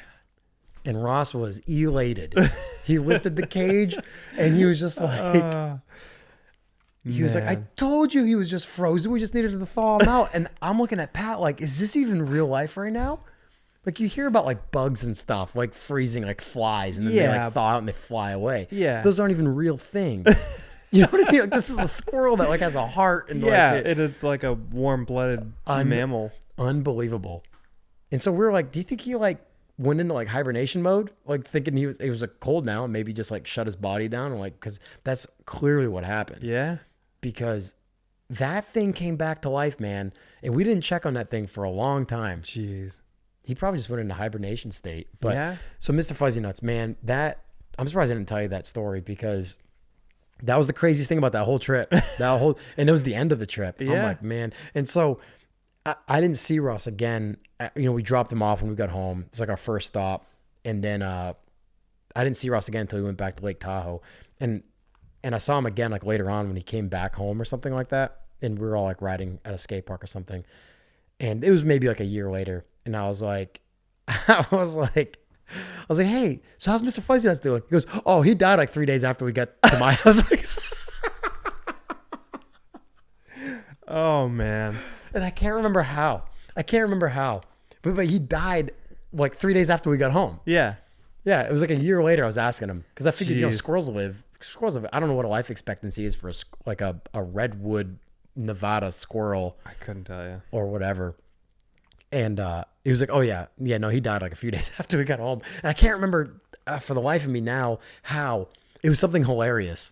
It was literally something. It was like something he fed him or something stupid. Oh my God. It was like we did after all that. Yeah. We brought this squirrel cross country with us in the back of a Toyota Tacoma, and brought him back from the dead. Yeah, he died. He came back and was like Pet Cemetery, Mr. Fuzzy Nuts. Yeah, he had to kill him 3 days later. Yeah, and he like died, like negligence played a factor or something. Yeah. Or I can't remember. Or maybe he just died. I don't remember. But rest in peace, Mr. Fuzzy Nuts. Rest in peace. That part of the trip was unbelievable. So funny. That's great. We meant to get to BMX questions and got talking about that road trip. And the second we got talking about that road trip, I was like, we got to talk about Mr. Fuzzy Nuts. Yeah, I mean, that's the best part about that whole trip. That's an amazing story. Unbelievable. We're going to answer some questions on Instagram now. We'll continue talking about BMX. Not to bunny trail even more, but Vicky, the owner of this candle company, just rescued a squirrel as well. She did. Yeah, I'm surprised you didn't bring that up. Yeah. No, I just remember that. She actually found it out back at Ace Performance. brought it home. Was that where she found it? Yep. I knew she brought it home, or I knew she found it and like is like nursing it to health, and she's got 2 cats in the house. Yeah, and they're all happy together. It's so bizarre. Cats are miniature tigers. Yeah. They can be domesticated to a point, but their instinct they never lose that instinct. I know. You set a house cat outside and it just knows what to do. Right. Most house cats. Yeah. You put a declawed house cat outside, some overweight, obese, declawed house cat that just sits on the windowsill behind the couch in the sun all day long, and it like has hunting skills. Yeah. Like they just know. So Vicky doesn't want to hear this, but like I assumed its days were numbered because one day if she didn't like separate, if she didn't put the squirrel like in some sort of like cage or safe place while they're gone. Which she does, I assume. I would assume. Yeah. She's not stupid. So obviously like she probably knows because I've met their cats. Their cats are crazy. Bosch, yeah, the red-headed cat. Yeah. That thing would eat the squirrel, even though cats usually don't eat them. They just kill them for sport. Yeah, no, he would eat the whole thing. He'd just eat the whole squirrel. Mrs. Fuzzy Nuts. I don't know if it's a male or female. I don't know either. Is it a chipmunk or a squirrel? No, I think it's a squirrel. Yeah, it looks like a squirrel, I guess. Yeah. Yeah. So I mean, that's not really bunny trailing. Yeah, Vicky is currently squirrel trailing. Yeah. Not bunny trailing. Squirrel holing down the squirrel hole. Yeah. That doesn't sound good. A squirrel hole. Anyways, BMX questions. Yeah, let's go to Instagram here. And man, I wish I had more footage. We filmed everything on that trip. I wish I filmed some of Mr. Fuzzy Nuts. We didn't film anything on the way home. Yeah. I think my camera was in like one of my bags in the trunk. We didn't film because there was YouTube in 03, but there was no like being a YouTuber, at least not that I knew of in 03. Right. So like, there was no vlogging. There was no vlogging. Trip. We filmed all the BMX stuff as like a BMX video. And that's what I showed you. I put all the music. I put our sections together. We had a section with the Albuquerque locals. We had the section with Mike Lund's garage. We had one with the Boise locals or something like that. Mm-hmm. And yeah, we filmed all of it for like a production video, which I ended up doing and pressing on VHSs and made labels and sold them. I sold them for $5 a piece. They had a sleeve that did go in, and I drew the logo on the sleeve. And I made that. I made a 40-minute, it's between 30 and 40-minute BMX production film with text,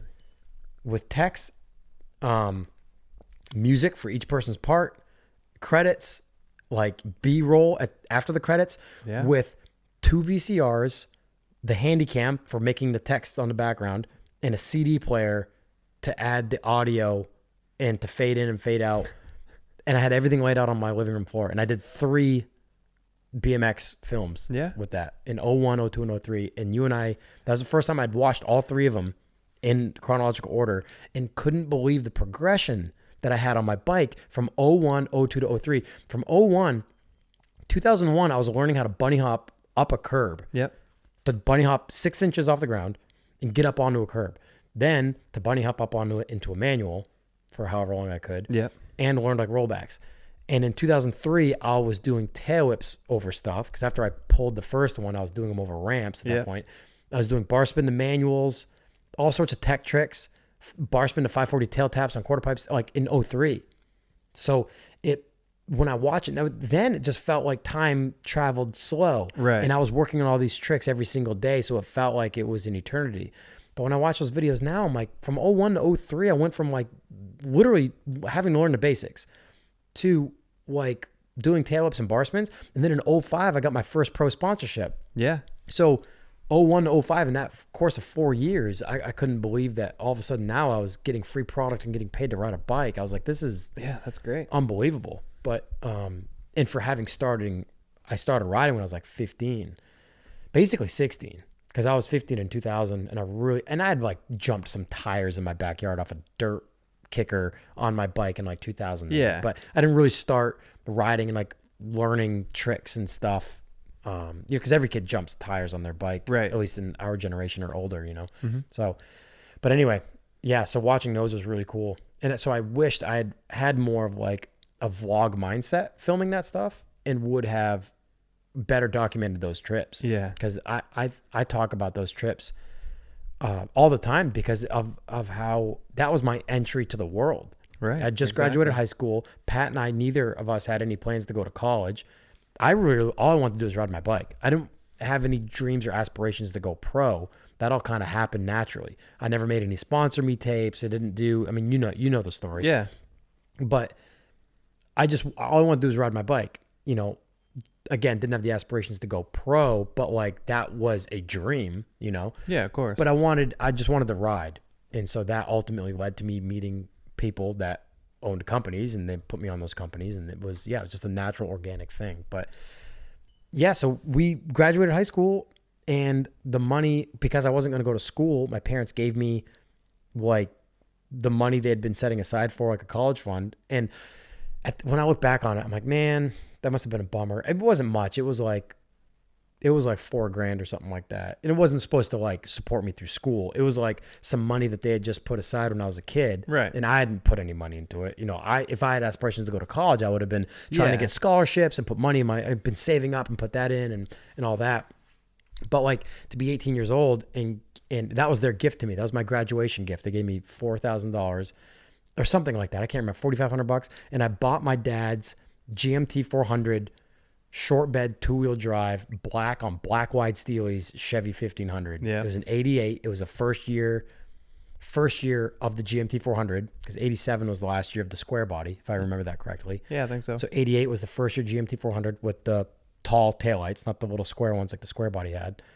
And it was lowered a little bit. My dad had built dual exhaust on it. It had like 15 by 10 black American Racing wide Steelies with like low pro, like wide tires. Beautiful truck. So I gave him like maybe $2,000 for that truck or something like that.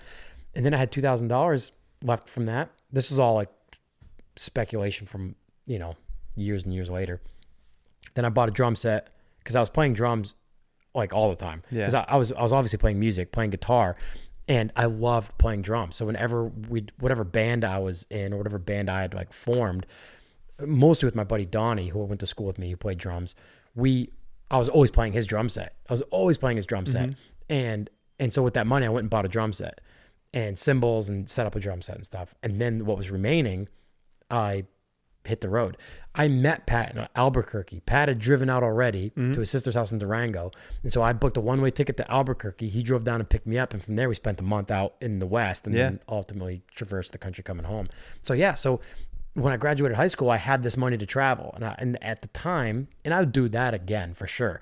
I decided to spend the rest of that money to go see the country. I'm like, well, I'm not going to go to school. All I want to do is ride my bike. So let's see the country and ride my bike. Yeah. And I'm sure my parents probably at the time they may have said it, but it went in one ear and out the other, basically, to be like, be more smart with your money. Of course. But yeah, I'd do it all again, man. Because what an incredible trip that was to be that young and all of a sudden be like, you know, here's adult life. Here's the country, you know. Right.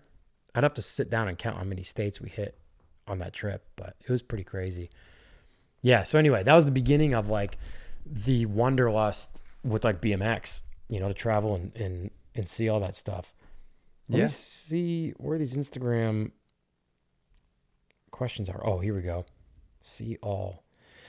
Now, this is my first time looking at some of these. There's some new ones that came in since we started recording. There's only a few, so I'll try to get through them all. So none of these are going to go in any sort of order. Let me see.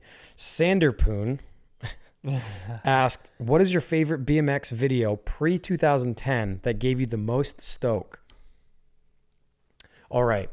I remember reading this before we recorded, and I meant to sit down and think about this more, and I didn't. But here are a few off the top of my head that literally changed my life and the way I looked at BMX. Like videos that made me want to learn certain tricks or ride a certain way, like have a certain style.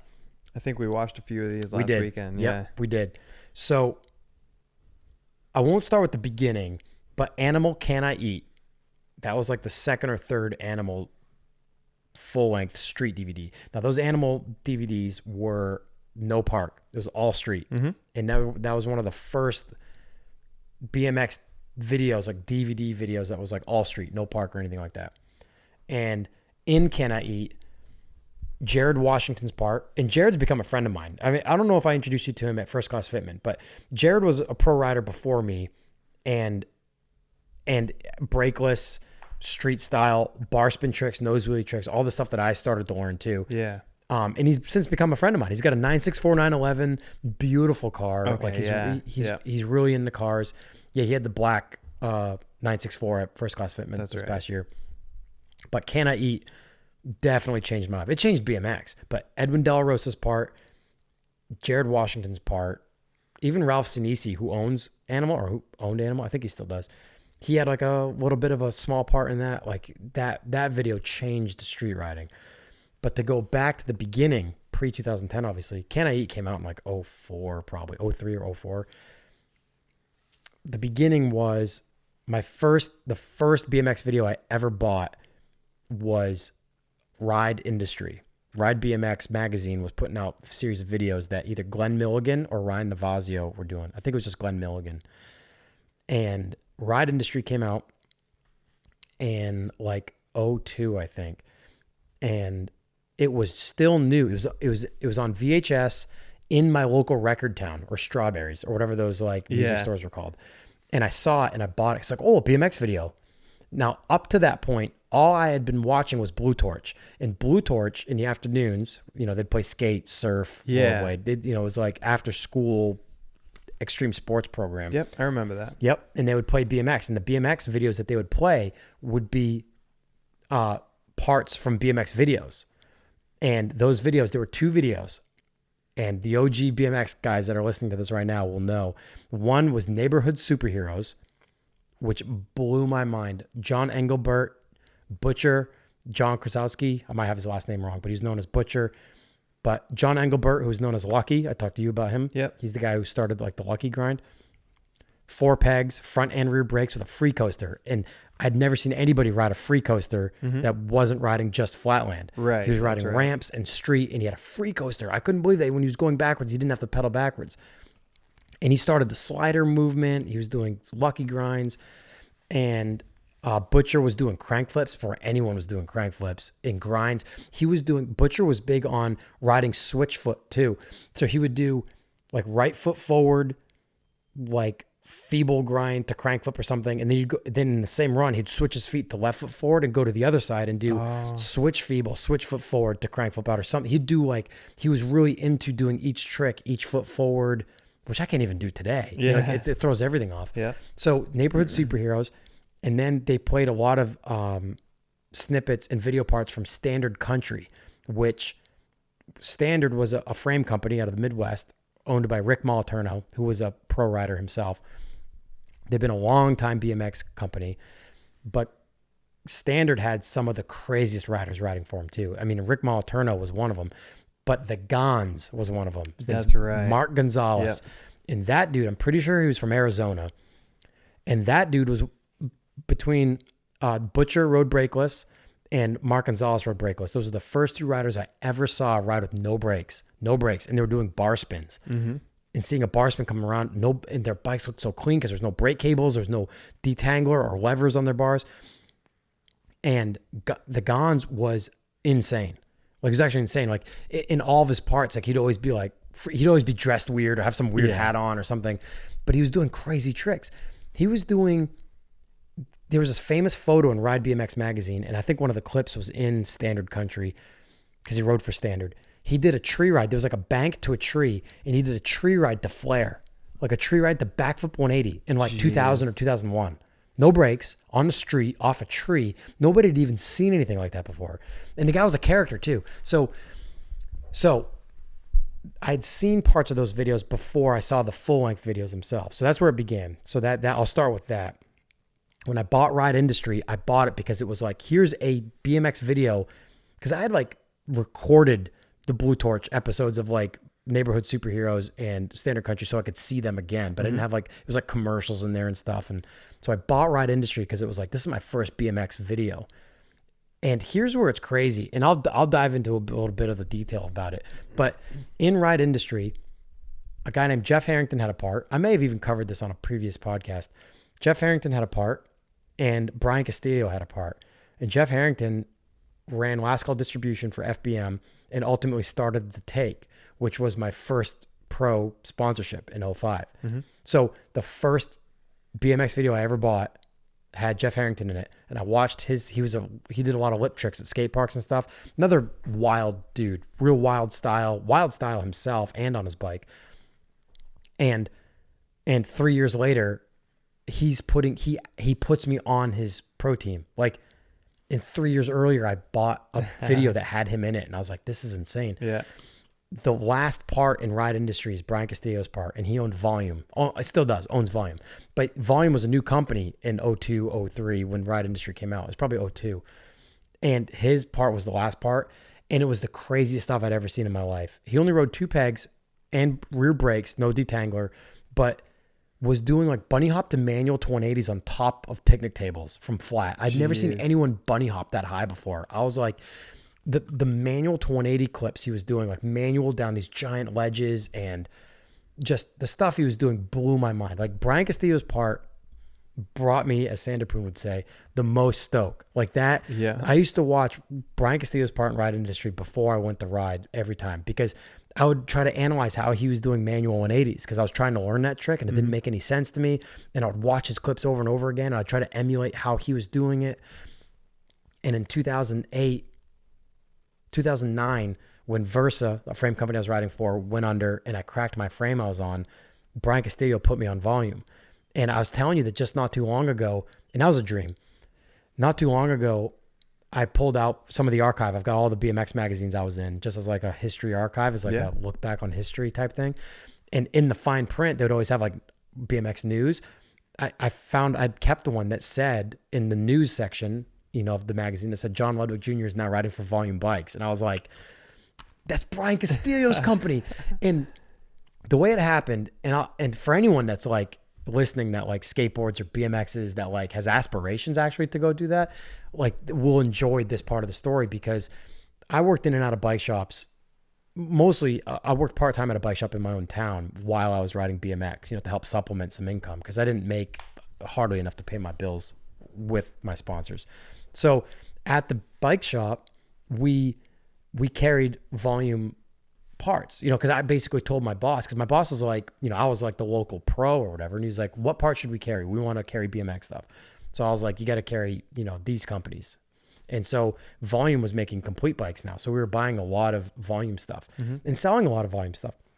So I got to know their sales manager over the phone real well. I hadn't met Brian before, but Volume was one of my favorite companies because Brian was my favorite rider. Yeah. One of them. And I got to know their sales manager pretty well. And even though the bike shop in my hometown closed down in 2008, in 2009, a year later, having not talked to him in a long time, I was in Bristol, Connecticut. Pretty sure it was Bristol, at the Bristol skate park. And I thought I cracked my frame. Turns out I didn't, but the head tube was starting to make like a creak noise, and I'd cracked head tubes before, like gusset welds, and it was making that creak sound. So before it went too far, because that was my signature frame I designed for Versa, I didn't want to ruin that frame, because the frame I designed for the Take, the one Chirab frame, I broke the head tube right away from the down tube. And although I still have that frame like hung on the wall, I didn't want to break the Versa frame. Like that was my actual signature frame. I was like, I want to keep, even though that company was no more and it went under, I wanted to keep that frame. So from Bristol, Connecticut, I had just bought a Mark II GTI down there. I'd bought it and drove home because it needed a starter or an alternator, and bought the parts, and then went back the next weekend, fixed the car, and was going to drive it home. So while we were down there, we were riding the Bristol skate park in Connecticut. And so now I'm sitting in that GTI, and I'm calling Volume. And I can't remember the sales manager's name to save my life now. It's been so long. But he answered the phone, and I was like, hey, man, how are things going? We small talked a little bit. And I was like, hey, so I'm actually calling, because over the years, he always said, he goes, I know you're riding for the Take, or I know you're riding for Versa, or whatever frame company it might have been at that time, which at that point had only been those two companies. He's like, but if you ever need any help with any Volume or Demolition parts, because Demolition was Volume's parts company. Yeah. He's like, just let us know. We'll hook you up, And I was like, absolutely, man. I really appreciate it. But I rode for Madeira, which was owned by Profile. So that I had a part sponsor, and I had a frame sponsor. So I didn't really have any need for any of their parts at that time.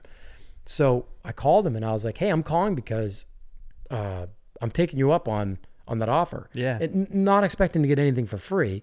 I was like, I'm literally on the road right now, and the frame company I'm riding for is basically done for. They went bankrupt and they're gone. Right. And I think I cracked my frame. I said, Ludwick, like 5 minutes ago, I think I cracked my frame. So I just wanted to get on the horn now to see if you guys had any 20.5 frames in stock. I didn't even care what geometry. If you have anything 20.5, just let me know what you guys want for it, and I'll get something coming, because I'd love to be on a volume now, because I don't have a frame sponsor, and I'd love to ride a volume. And he goes, yeah, hold on 1 second. I think we might have something in stock. Hold on. So he put me on hold. And Brian had a real distinct voice. And I'd watched plenty of videos with him and like interviews and stuff. And he would talk, even in ride industry, he had like a section where he talked about BMX and starting volume and stuff. So I'm on hold for a few minutes, and someone comes back on the line, and it's Brian. Jeez. I can tell because he had a real like throaty kind of like sounding voice. And Brian comes on the line. He's like, hey, John. And I was like, yeah, what's up? And I wasn't like starstruck. I was just surprised Brian was on the other end of the phone now. Right. And he's like, hey, man, it's Brian. I think his name was Sean. Oh, I can't remember. But he's like, yeah, Sean says that you're out of a frame sponsor now, and you're looking at, you're interested in riding some volume stuff. I was like, yeah, man, like that would be awesome. I don't even think I told him like that. Listen, man, your part in ride industry changed my life. Yeah. Like, you're the reason why I ride BMX. Yeah. Or stuck with it. I don't even think I told him that. I just played it cool, and I was like, yeah, man, I love the image. I love the product. I knew a few other guys that were riding for volume, and I was like, yeah, I would absolutely love that, man. And he goes, well, in so many words, basically said, well, I've seen a lot of your videos, man, and I really like your style. Everyone here like says that you're a great dude, because I'd talk to a lot of the guys in the sales department for stuff, and just would call them to just like small talk if the shop was slow one day or something. And he's like, I really like your style, and I'd love to put you on volume if it's something that you're interested in. And I was like, I'm sitting in a car I just bought in Bristol, Connecticut at a skate park, and Brian Castillo's asking me if I want to ride for volume. Yeah. And I'm like, yeah, I could do that. That sounds pretty good. And he's like, great, man, that's awesome. Well, I'll put Sean back on the line and just let him know what you need, and we'll get it out to you. And I was like, oh, what? I figured maybe they'd give me like a 20% discount or something. So Sean came back on the line, and I was like, dude, what was that? And he's like, hey, man, like we're stoked, man. We're stoked that you'd be on some volume stuff. And I'm like, oh my gosh. So I've actually got a photo. I still have the photo. I took a photo with like my T-Mobile Sidekick. I had somebody take the photo with my T-Mobile Sidekick. After they sent me a frame, forks, bars. They sent me everything that Madera wasn't making. So everything volume, right down to the demolition tires, everything. And I built the bike, went down to the Meredith skate park, my local skate park, and took a photo with me with the new bike as like a bike check. And they did a bike check on the volume website. And I haven't looked for it in years. I don't think that is still in the archives. I think they've redone their website so many times now, because this was in 2009. But like, yeah, they did. It was in Ride BMX in the news, and they did like a John Ludwick bike check thing on the volume website. And I was like, there's no money involved. It was just like the AM team, basically amateur team.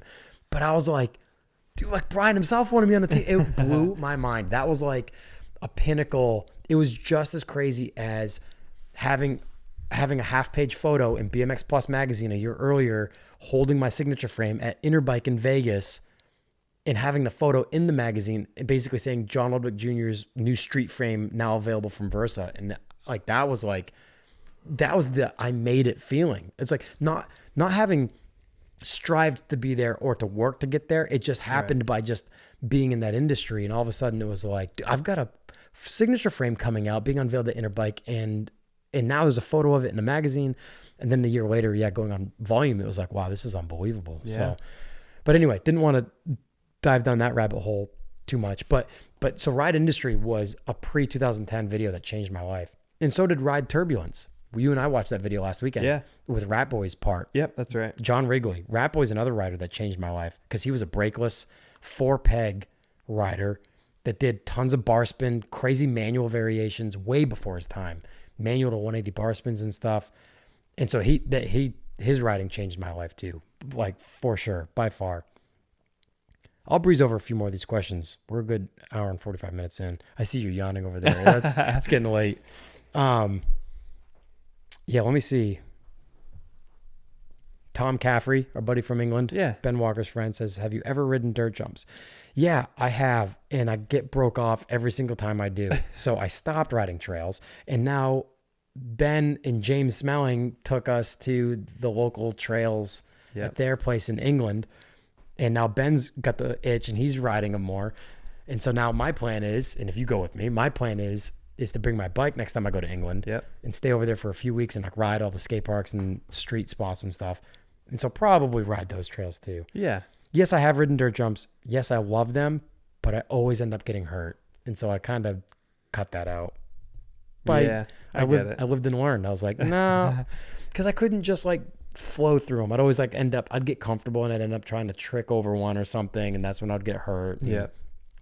I wasn't bred for trails. I was bred for like the tech stuff. It's a whole different ball game. It is. And I don't like it. I don't like that. I don't like that sinking center pit feeling in my stomach when I roll in, because I know I'm going to hit that first jump and I'm like, oh, here we go. It makes you feel alive. You know, that feeling definitely makes you feel alive, but it's a very scary feeling. Harry Manberger, he's actually a local guy to me, I think. I think he lives up in the Lakes region. This actually goes with what we were just talking about. He says, do you regret not pursuing your BMX career? And maybe he doesn't know, but yeah, I did. I pursued it. And the end, as we already talked about, the end was basically just a change in seasons for me. Yeah. And as we all know now, I still ride. I just knew that it probably wasn't sustainable for me to be pushing my envelope the way I was. I'd bashed my teeth out. I'd lost, my shoulder pretty bad. Yeah. There's a question in here too about, BJ McCardle asks, what was the hardest fall or crash you've experienced? And I think there's one more in here. Let me see. Yeah, that might be it. Was the hardest fall you ever experienced? Landing on my face on a feeble to hang nothing to footed nose wheelie in California in 2005 and bashing my teeth out was pretty bad. I've had a few pretty bad concussions that knocked me clean out. Yeah, separating my shoulder, that was pretty bad. But those are like the worst ones, I think, other than like my back being jumped now. Just like yours is from life. Yeah. Let's see. Okay, so BJ McCardle also asks, what's the one trick you never thought you'd get but eventually did? And I think there's another similar question.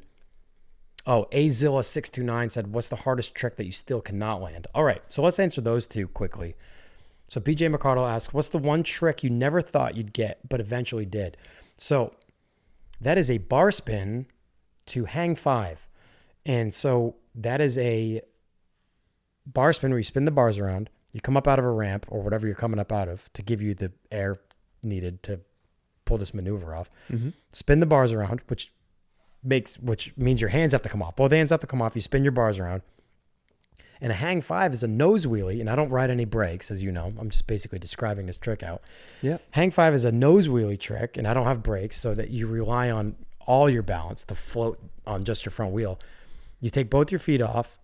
One foot goes to your front peg as like a pivot point, and your other leg is used as a counterbalance. Yeah. So your other leg is used to balance the nose wheelie out. So basically both feet have to come off. So the combination of these two tricks I had only seen done by a guy named Brian Vowell who had front brakes. Mm-hmm. So he was like a park rider. He would come out of a ramp and he'd do a bar spin, but then he would grab his bars and grab his front brakes and let the bike stop and come up onto the front wheel. And then he would jump to his peg and then go off in a hang five nose wheelie. But I'd never seen anyone do them brakeless, where it was just one fluid motion where you just spun the bars, which means you're nose down too. So if you miss the bars, you're getting blendered. Yeah. Like blendered. Nose in, spin the bars. As soon as you catch the bars, both your feet have to come off now. One foot has to go to the peg. Your seat has to come up into your butt, basically, because now you've got control of the bike. So the rear end of the bike isn't floating around on you. Yep. And coast. And now you're in a nose wheelie. So I tried that trick, I'd say a solid year. And I didn't dedicate like solid sessions to it, but every time I tried it, I'd get close or I'd get blendered. And so I spent my time on the ground learning that trick, and I never thought it would be possible. I'm like, there's no way, because I'd never seen anyone else do it brakeless. I'd never seen anyone do it. And I've had plenty of people who I don't know through BMX that I know now through cars said to me first, dude, they're like, dude, you were the first one to do a bar spin to hang five. There's a guy named Darren Trainer from Minnesota or Wisconsin that did one right around the same time I did. So I don't want to say for sure I was the first one, but I know for sure I was one of the first ones to do this trick. Right. But I never thought it was possible. And here's the coolest thing, and I've showed you this. The coolest thing is one night at Rye Airfield Skate Park in New Hampshire, I was there to do it because there was a setup where there was like a 7-foot quarter pipe, which gave me enough air to like get up and get that, what I thought would be enough air to get that trick set up. And down the deck of that 7-foot was a big steep bank. And I was like, all right, I'll come out of the quarter pipe. I'll hang 5 down the quarter pipe deck and go into the bank, which will be like hang 5 and back into that, jumping back into that 7-foot quarter would be like real sketchy. I could do it, but I was like, well, I'll go to the bank. So that way, if I lock into the hang 5 out of the bar spin, I had hang 5s locked in. So I was like, I'll pull it. As long as I can get the bar spin into the nose wheelie, it's a done deal. Yep. Unless something freak happens, which in my case probably would. But I went to ride this one night to do it. I'm like, I'm going there. I'm going to spend a full session and pull this trick. And a bunch of my friends from Massachusetts showed up, and they were filmers. My buddy Bill Politis, Matty Long, a bunch of guys that had like professional camera gear, and they were filming anyway. They were filming just the whole night in session. So my buddy Matty Long, who ultimately went on to ride for Volume and Demolition later on. I know Matty Long. Yep. Yeah, you do. Yeah, you do. That's right. Working on his car through days. cars. Yeah, through cars. Yeah. So Matty was filming, and I was getting closer and closer. So long story short, Matty filmed me pull my first bar spin to hang 5, and that clip made its way into a Madeira ad that made its way into a props visual DVD. And that, I think Mike Hinkins actually did. A buddy of mine that rode on Madeira with me recently uploaded that to YouTube. So that clip is on YouTube. So if you search like Madeira, Madera props, or Madeira commercial or something like that, it's like 3 clips. It's Mike, myself, and Dave McDermott. We all have clips, and my clip is that bar spin to hang 5. So that was a trick that I never thought I'd be able to get, and ended up learning it that night. A week later, we drove to Joplin, Missouri for the Jomo Pro, and I pulled one first try in my run. I couldn't believe it. This was a trick that I thought was like not possible. It took me a while to pull one in practice, and then in my run, I can't. There's footage of that somewhere too on the internet, but couldn't believe I did a first try in my run. I wasn't a contest rider. I finished 10th at that contest. Heck yeah. 2007 Jomo Pro. I bet the results listings are still on the internet somewhere. 2007 Jomo Pro in Joplin, Missouri. It was a high purse contest. People came from all over the world to ride in that contest. There was probably 75 or more riders in the pro category. Jeez. Riders from all over the world. My buddy Zach Warden took first. I think he got a check for like $10,000. I finished 10th and got a check for $500. And I was some street rider doing tech tricks, and I bar spin the nose wheelie. But the thing is I went out and like all those little tech tricks I did, I pulled like first try. Just went out and did them, and just was like a little machine out there, because that was my style. I wasn't doing these big high flying like contest tricks. Right. I enjoyed the small tech stuff, but I enjoyed the obsession of learning those small tech tricks so well that they were like riding a bike in general. Yeah. Just like I just had them all the time. So anyway, that trick was the one that eluded me. On the same note, the hardest trick that I still have not landed would probably be, there's 2 tricks. Tail whip to manual. I never once landed that. Yep. And when I first learned tail whips, that was like an elusive trick. There's only a few guys doing tail whips to manuals. Yeah. And the first time I ever saw someone riding brakeless do a tail whip to manual, it blew my mind. And I was like, I gotta learn that. Never did. I tried time and time again. I even tried tail whip to tail tap on quarter pipes. I could never get them. I won't blame it on not having brakes, but that would have helped. Yeah. And bar spin to hang 5 to whiplash out. That was like the faint, like I just never could do it on a set. I'd never found the right setup to where a quarter pipe would kick me well enough to do the bar spin to hang 5 that went to a bank that had enough space where I could do it. So those were 2 tricks that I knew I probably could have pulled, but I never did. A couple more. Aito Hessu, AITOHESSU says, not a question, but love the BMX content. Came here for the cars, but both had me staying. That's awesome, man. I appreciate that. That's cool. I'm glad that, I've been stoked just in my own world to ride bikes again. Or I've always ridden, but it'd be like once every other month, maybe for like 20 minutes. And I'm like, I'm sore. I can't do this. So now that you've gotten a bike, we've been riding more. It's like, man, I'm limbered up more. And I'm like, I'm really I've got the itch again. Yeah, that's good.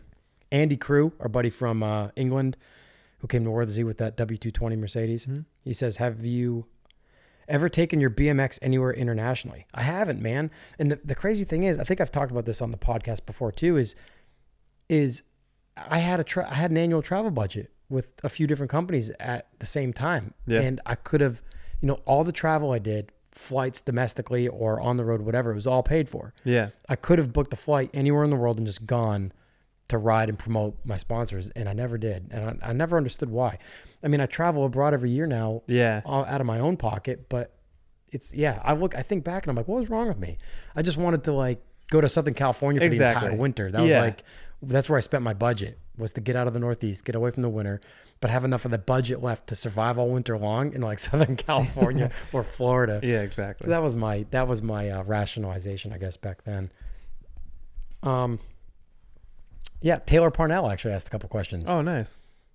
If you guys follow me on Instagram, I recently shared just yesterday or 2 days ago now, if you're listening to this on Monday, Taylor and I played music together years ago. He's a phenomenal musician. He's since moved to California, so our music playing days together have unfortunately ended for quite a while, but we're going to try to collaborate on some stuff over the internet. Yeah. Because he's such a talented musician. He said, how old were you when you landed your first big trick that inspired you to go even bigger, and what was the trick? So it was the first time I landed a tail whip. Yeah. Because that was a trick that just didn't seem real. I'd watch people do it, and then I would try it, and I'm like, this doesn't make any sense. Yeah. It's probably like where you're at now. If you go to kick a tail whip, you're like, how do you like bring that all the way around and put your feet back on? Like, I remember that feeling where you're like, this trick just doesn't make any sense. To like, you watch someone do it, and you're like, it makes sense when I watch him do it, but then when I try it, none of it seems like it's even doable. So when I landed a tail whip for the first time in Bellingham, Washington, it was almost like Pandora's box opened up. I'm like, I can do this trick over everything now, like, or I can try to, So that was it. It was the first time I ever landed a tail whip. I felt the same way the first time I landed a bar spin too, because that's a trick I still do all the time. Yeah. So that like opened up Pandora's box in a different way, because now I can do bar spins into tricks and bar spins out of tricks, whether or not they're grinds or manuals or even nose manuals. Right. So yeah, that was the trick. And maybe that's it. There's a few other questions in here, but we kind of glazed over most of them. It's a good place to end because it's 1:45. We're 2 hours in. Yeah. It's a good podcast. That is. I didn't expect to talk about Mr. Fuzzy Nuts. And I can't believe I never heard about it before. I'm surprised that story never came up in conversation with the amount of like traveling we've done. Yeah. Like, like where we've been like in a car for hours and hours on end. I'm surprised I never talked about that, because that's a road trip story. The amount of squirrels we've seen. Oh yeah. Yeah, remember like a couple of years ago, New Hampshire was riddled with dead squirrels everywhere on the highways? Oh yeah, I do remember that actually. Yeah. It was like a weird fall. It was a warm winter or something. Yeah, our fall yielded more like acorns or something. Yeah, more crop for the squirrels, so they went through a heavier breeding season or something like that. Something like that. It was like 2017 or something. Our highways in New Hampshire were literally littered with dead squirrels everywhere. Everyone thought it was like some sort of like weird suicide pact. Like there's some weird gravitational pull of the moon, and all these squirrels were jumping to their deaths in the highway. But it was just the fact that there was thousands and thousands of more squirrels than usual. Yeah. It was an eerie thing. You got out on the highway, and if you drove for any more than 20 minutes on the highway, you were like, there's a lot of dead squirrels out here. This is weird. Yeah, which would make some people believe that they were just like diving themselves out into the road. Yeah, of course the internet always takes it to a different level. Well, it was kind of funny to think of it that way. It was like some suicide cult, some squirrel suicide cult or whatever. But I'm excited to ride more, man. Weather's getting better. We're into May. Hopefully the snow is finally over. Yes, man. It better be. Please be over with. Unless Mother Nature has COVID-19. Man, it's been a bizarre year. It has. 2020 is bizarre. For real. Snow in mid-May in New Hampshire and a worldwide lockdown. So weird. But we're still healthy. We're good. Yeah. We're good. And I know, and I do want to say, I wasn't going to bring this up in the podcast, but I do want to take this moment to thank everybody on Facebook and Instagram that sent their well wishes and condolences to me and my family for losing my grandfather just a few days ago. What's today? Sunday? Yeah. It was last Tuesday, so almost a week ago now. But I was very close with him. He's the reason my dad got into cars, and him and my dad are the reason why I got into cars. Yeah. So super talented man. Spent the last 15 years of his life blind, and as you know, as a blind man, rebuilding hit and miss motors and Ford flathead motors and stuff, like by feel alone, Right. and memory and all that stuff. Like just a fantastic man. And ate his, I mean, his, I was gonna say ate his favorite dinner the night he passed, but what I was gonna get to was, his body was broken, like it was almost 15 years that he couldn't see anything. Life was hard. He'd had 2 hip replacements that were now junk. His knees, his back, he was in constant pain all day long, and he couldn't see anything. And he was just miserable. He just was like, I can't do anything. I sit around now, and he just wasn't wired for that. So as fate would have it, he had fallen trying to get in his chair, and he had hit his head real hard and split his head wide open, and that didn't kill him. And he went to the hospital, and they stapled him closed, but they did a checkup on him while he was there. I already told you this, but found massive blockage in his heart, and they're like, we need to operate. And he's just like, you're not going to operate. I'm almost 90 years old. Just send me home. I'm not going to, no, or whatever. So we knew that it was probably just a matter of time. Right. And I've told you this, but my biggest regret, and this is what's so frustrating about 2020. It's like, I feel like I should be mad at someone, and there's no one specifically to be mad at, is the last 3 months of my life, I've stayed away from my grandparents because the TV, and maybe in real life, I shouldn't be around them, because if I get in contact with someone or I'm asymptomatic or whatever, I could potentially pass it on to them, and at their late 80s would be a death sentence for them. I understand that. Yeah. But I'm frustrated because I didn't get a chance to spend time with my grandfather the last 3 months he was alive. And that's a major bummer. Right. Yeah, it's understandable. And I even told my dad at the beginning of this whole lockdown thing, I said, when this is finally all over and I feel safe going next door, I said, I'm going to take all my podcast gear now that I have this, and I'm going to go over there and I'm going to sit down with Papa, and I'm going to, because this guy he did everything. Yeah. He drove his motorcycle coast to coast with my grandmother, and he decided to get out of building houses, and because he owned a construction business, decided to just be a truck driver for a while. He bought a couple road tractors in the 70s and just hauled freight across the country and saw the country, and decided to get out of that. And he started an excavation company and bought heavy machinery and would clear land for people and do site work and stuff like that. And so anyway, I wanted to sit down with him with all this gear and just have him tell stories. Right. So I could record it and have all of it recorded. You had his voice recorded. You had the stories coming from him recorded.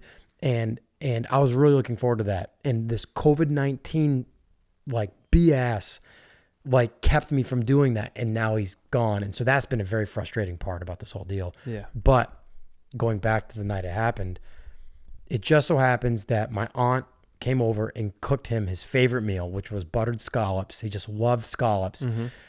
And in their late retirement, they lived way longer than they thought they were ever going to live. So they had burnt through a lot of their retirement money. They weren't affluent, he worked hard to provide and had bought and sold some properties and lived longer than they thought they were going to. And so money was a little tight for them. And so they were being frugal with food and stuff. And I mean, they were eating obviously, but they weren't eating like kings and queens. No, right. Yeah. But my aunt felt like cooking him his favorite meal that night, and God works in mysterious ways, and she cooked him scallops, and he ate his favorite dinner. Because that was the one thing he complained about, was that he wanted to eat better food. and so he had eaten scallops, and he, as I told you already, he went down the basement stairs, which I would fall and break my neck on. The fact that he was still walking down into his office in the basement, upset the family. But he's too stubborn of a man, and my grandmother's like, I can't keep him. If you lock that door on him, he's going to lose his mind. He's not going to change now. He's going to go down those stairs. And our biggest fear was he was going to fall down those stairs. Yeah. And we were going to find him in a puddle of blood or something on the stairs, or my grandmother, God bless her, find him in the state like that. So anyway, he'd gone down the stairs, come back up the stairs successfully, and had, worked himself up and sat in his chair and was just kind of calming down, and was going to take a nitro, because that was helping him kind of stay level. And my grandmother said he exhaled twice pretty loudly, and he was gone. And that was it. Yeah. He sat down in his chair after his favorite meal, and obviously his heart just gave up, whether or not it was the blockage. He just climbed those stairs, which for him was a workout and a half. And he sat down and didn't complain about any pain, Yeah. You know, like it wasn't like his chest was hurting. He's like, something's wrong. We need to go to the hospital. Like just sat down and exhaled and passed. And so we did go over and see him. They live next door to me. I see my parents out my kitchen window. I see my parents both pulling in my dad's truck, and they're usually never together in the same vehicle just because they always travel separately. And they both pulled in kind of aggressively. And my dad got out of the truck and put his mask on and immediately walked next door. And I was like, oh, what's going on? So we figured maybe he fell again. By the time I got over there, my dad was coming out and he's like, he's gone. And I was like, what happened? He's like, you should go in and see him. And I was like, oh. So I go in and a couple of my uncles are in there. A couple of my aunts are in there.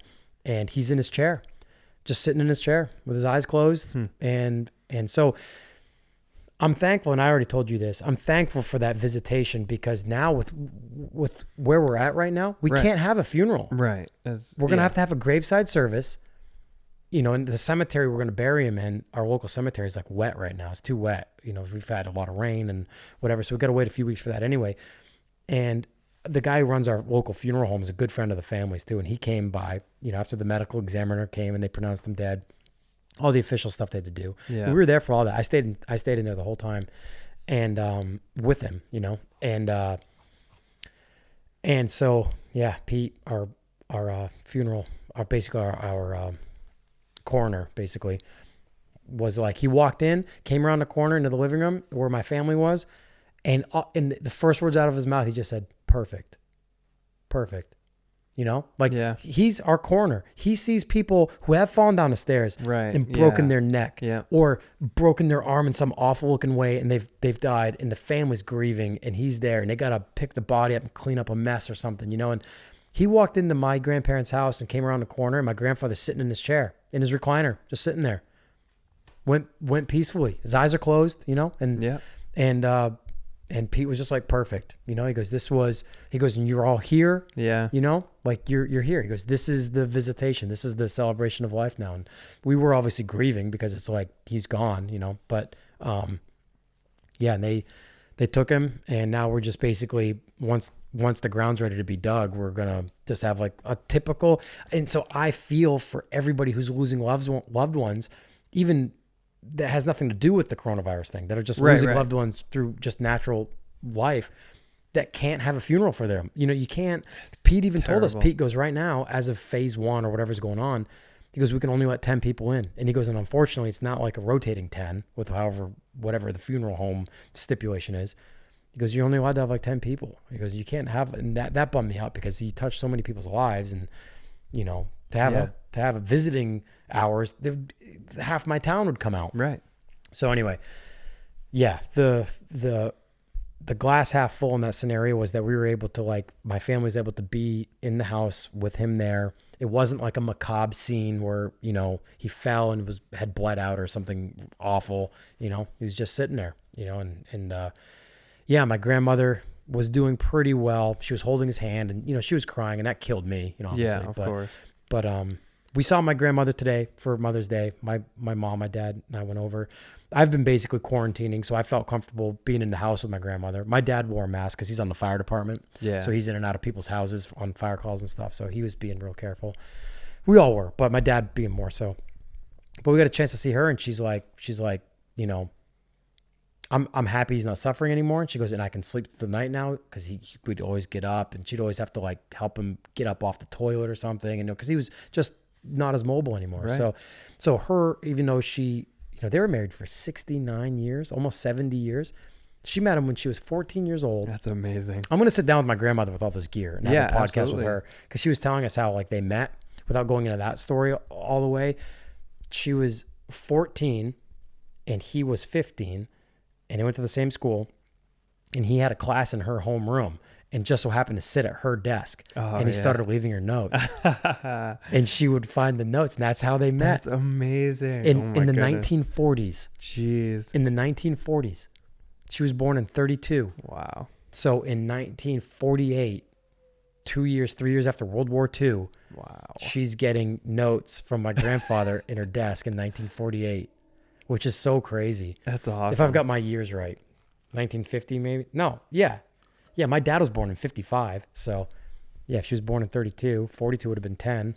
Yep. 46, 1946. Yeah, 46. It is late, isn't it? It is super late. But anyway, so yeah, I'm really excited to have my grandmother, not necessarily on the podcast, just to sit down and record her telling Right, stories. just to have it for yourself even. Yeah. And maybe I will make it a podcast episode, depending on how it goes. You know, depending on how long she can sit and kind of like, she's very sharp, you know, but to kind of have her telling stories and stuff. But so anyway, I wanted to thank everybody for reaching out and and for you for texting me and stuff too about it. And yeah. I mean, people are losing loved ones every day, you know, so it's not an isolated event, but it feels like it is when it's happening to you and your family, obviously. So, yeah. But yeah, wanted to end there with a word of thanks. And I don't even remember what number episode this is. We're into the double digits now. Yep. It's cool. This is this one has surpassed 2 hours as well. Perfect. Mo and I did like 2 hours and 40 minutes or something like that. So we're getting longer ones. I think we're getting, whether or not they're super boring, I don't know, but we're getting good at like just like flowing. There's a lot of good stories on this one. Yeah, well, I feel like you didn't feel like I just blabbered the whole time. Oh, I don't. It doesn't bother me any. Well, I'm glad you hadn't heard Mr. Fuzzy Nuts. Yeah. So that was it was good that you got a chance to hear that like organically for the first time. Yes. I think Pat's a better storyteller than I am. Pat's like naturally hilarious. Like Pat could literally be a stand-up comedian. I told him, I was like, dude, I bet it's not too late. I bet you could literally. Oh man, it's never too late. Because he works in hardscape, he like builds patios and stuff, and he doesn't really like what he does. You know, he takes pride in it. He's good at what he does. Of course. He's a stone mason. He works with stone and stuff, but it's hard work. You know, cutting and handling stone all day long. I was like, dude, you're still as hilarious as you were when we were in high school. Like, I bet you could get paid handsomely to just talk. Yeah, you know, tell stories about Mr. Fuzzy Nuts. I want to have Pat on the podcast too, and talk about those trips and have him tell his side of it because it's so funny, man. He'd have people in stitches. I'd have him on frequently too, just to have comedic relief. But yeah, so let's end with that, man. I'm only halfway through this brew. You're almost done yours. Yeah. It's midnight and I should probably not finish this, but it is midnight. Yep. Hey, thank you guys for listening. We do have some recent videos up on YouTube, some BMX stuff. This one was a full-blown BMX episode. Yeah. So it's cool. Maybe more of those soon. Yeah. Thank you guys for listening. Limitless_Corey, Corey on Instagram. I am John, JOHN.Ludwick, LUDWICK. You can follow the Governor's Club on Instagram. There is a link to the web store in the Spotify and YouTube descriptions on this. We still got some Governor's Club merch for sale. More coming soon. More of the Anchor die cuts coming soon. I know you guys have been asking for those. I've been sold out. I'm terrible with getting those back in stock. My good friend Phil Can does those for me. We're going to get him to make some more. And hope you guys are well, staying safe. Yep. Thanks for listening. It's time to either go to bed or drive an hour and a half home. I don't know yet. Yes. The dog's howling too. I know. I don't know if you guys can hear this or not. We'll see I don't even know. That poor dog. It's up to you, man. All right. Well, we'll figure it out. I got to pee. Great. Thanks for watching, guys. Thank you. Bye-bye. See you later.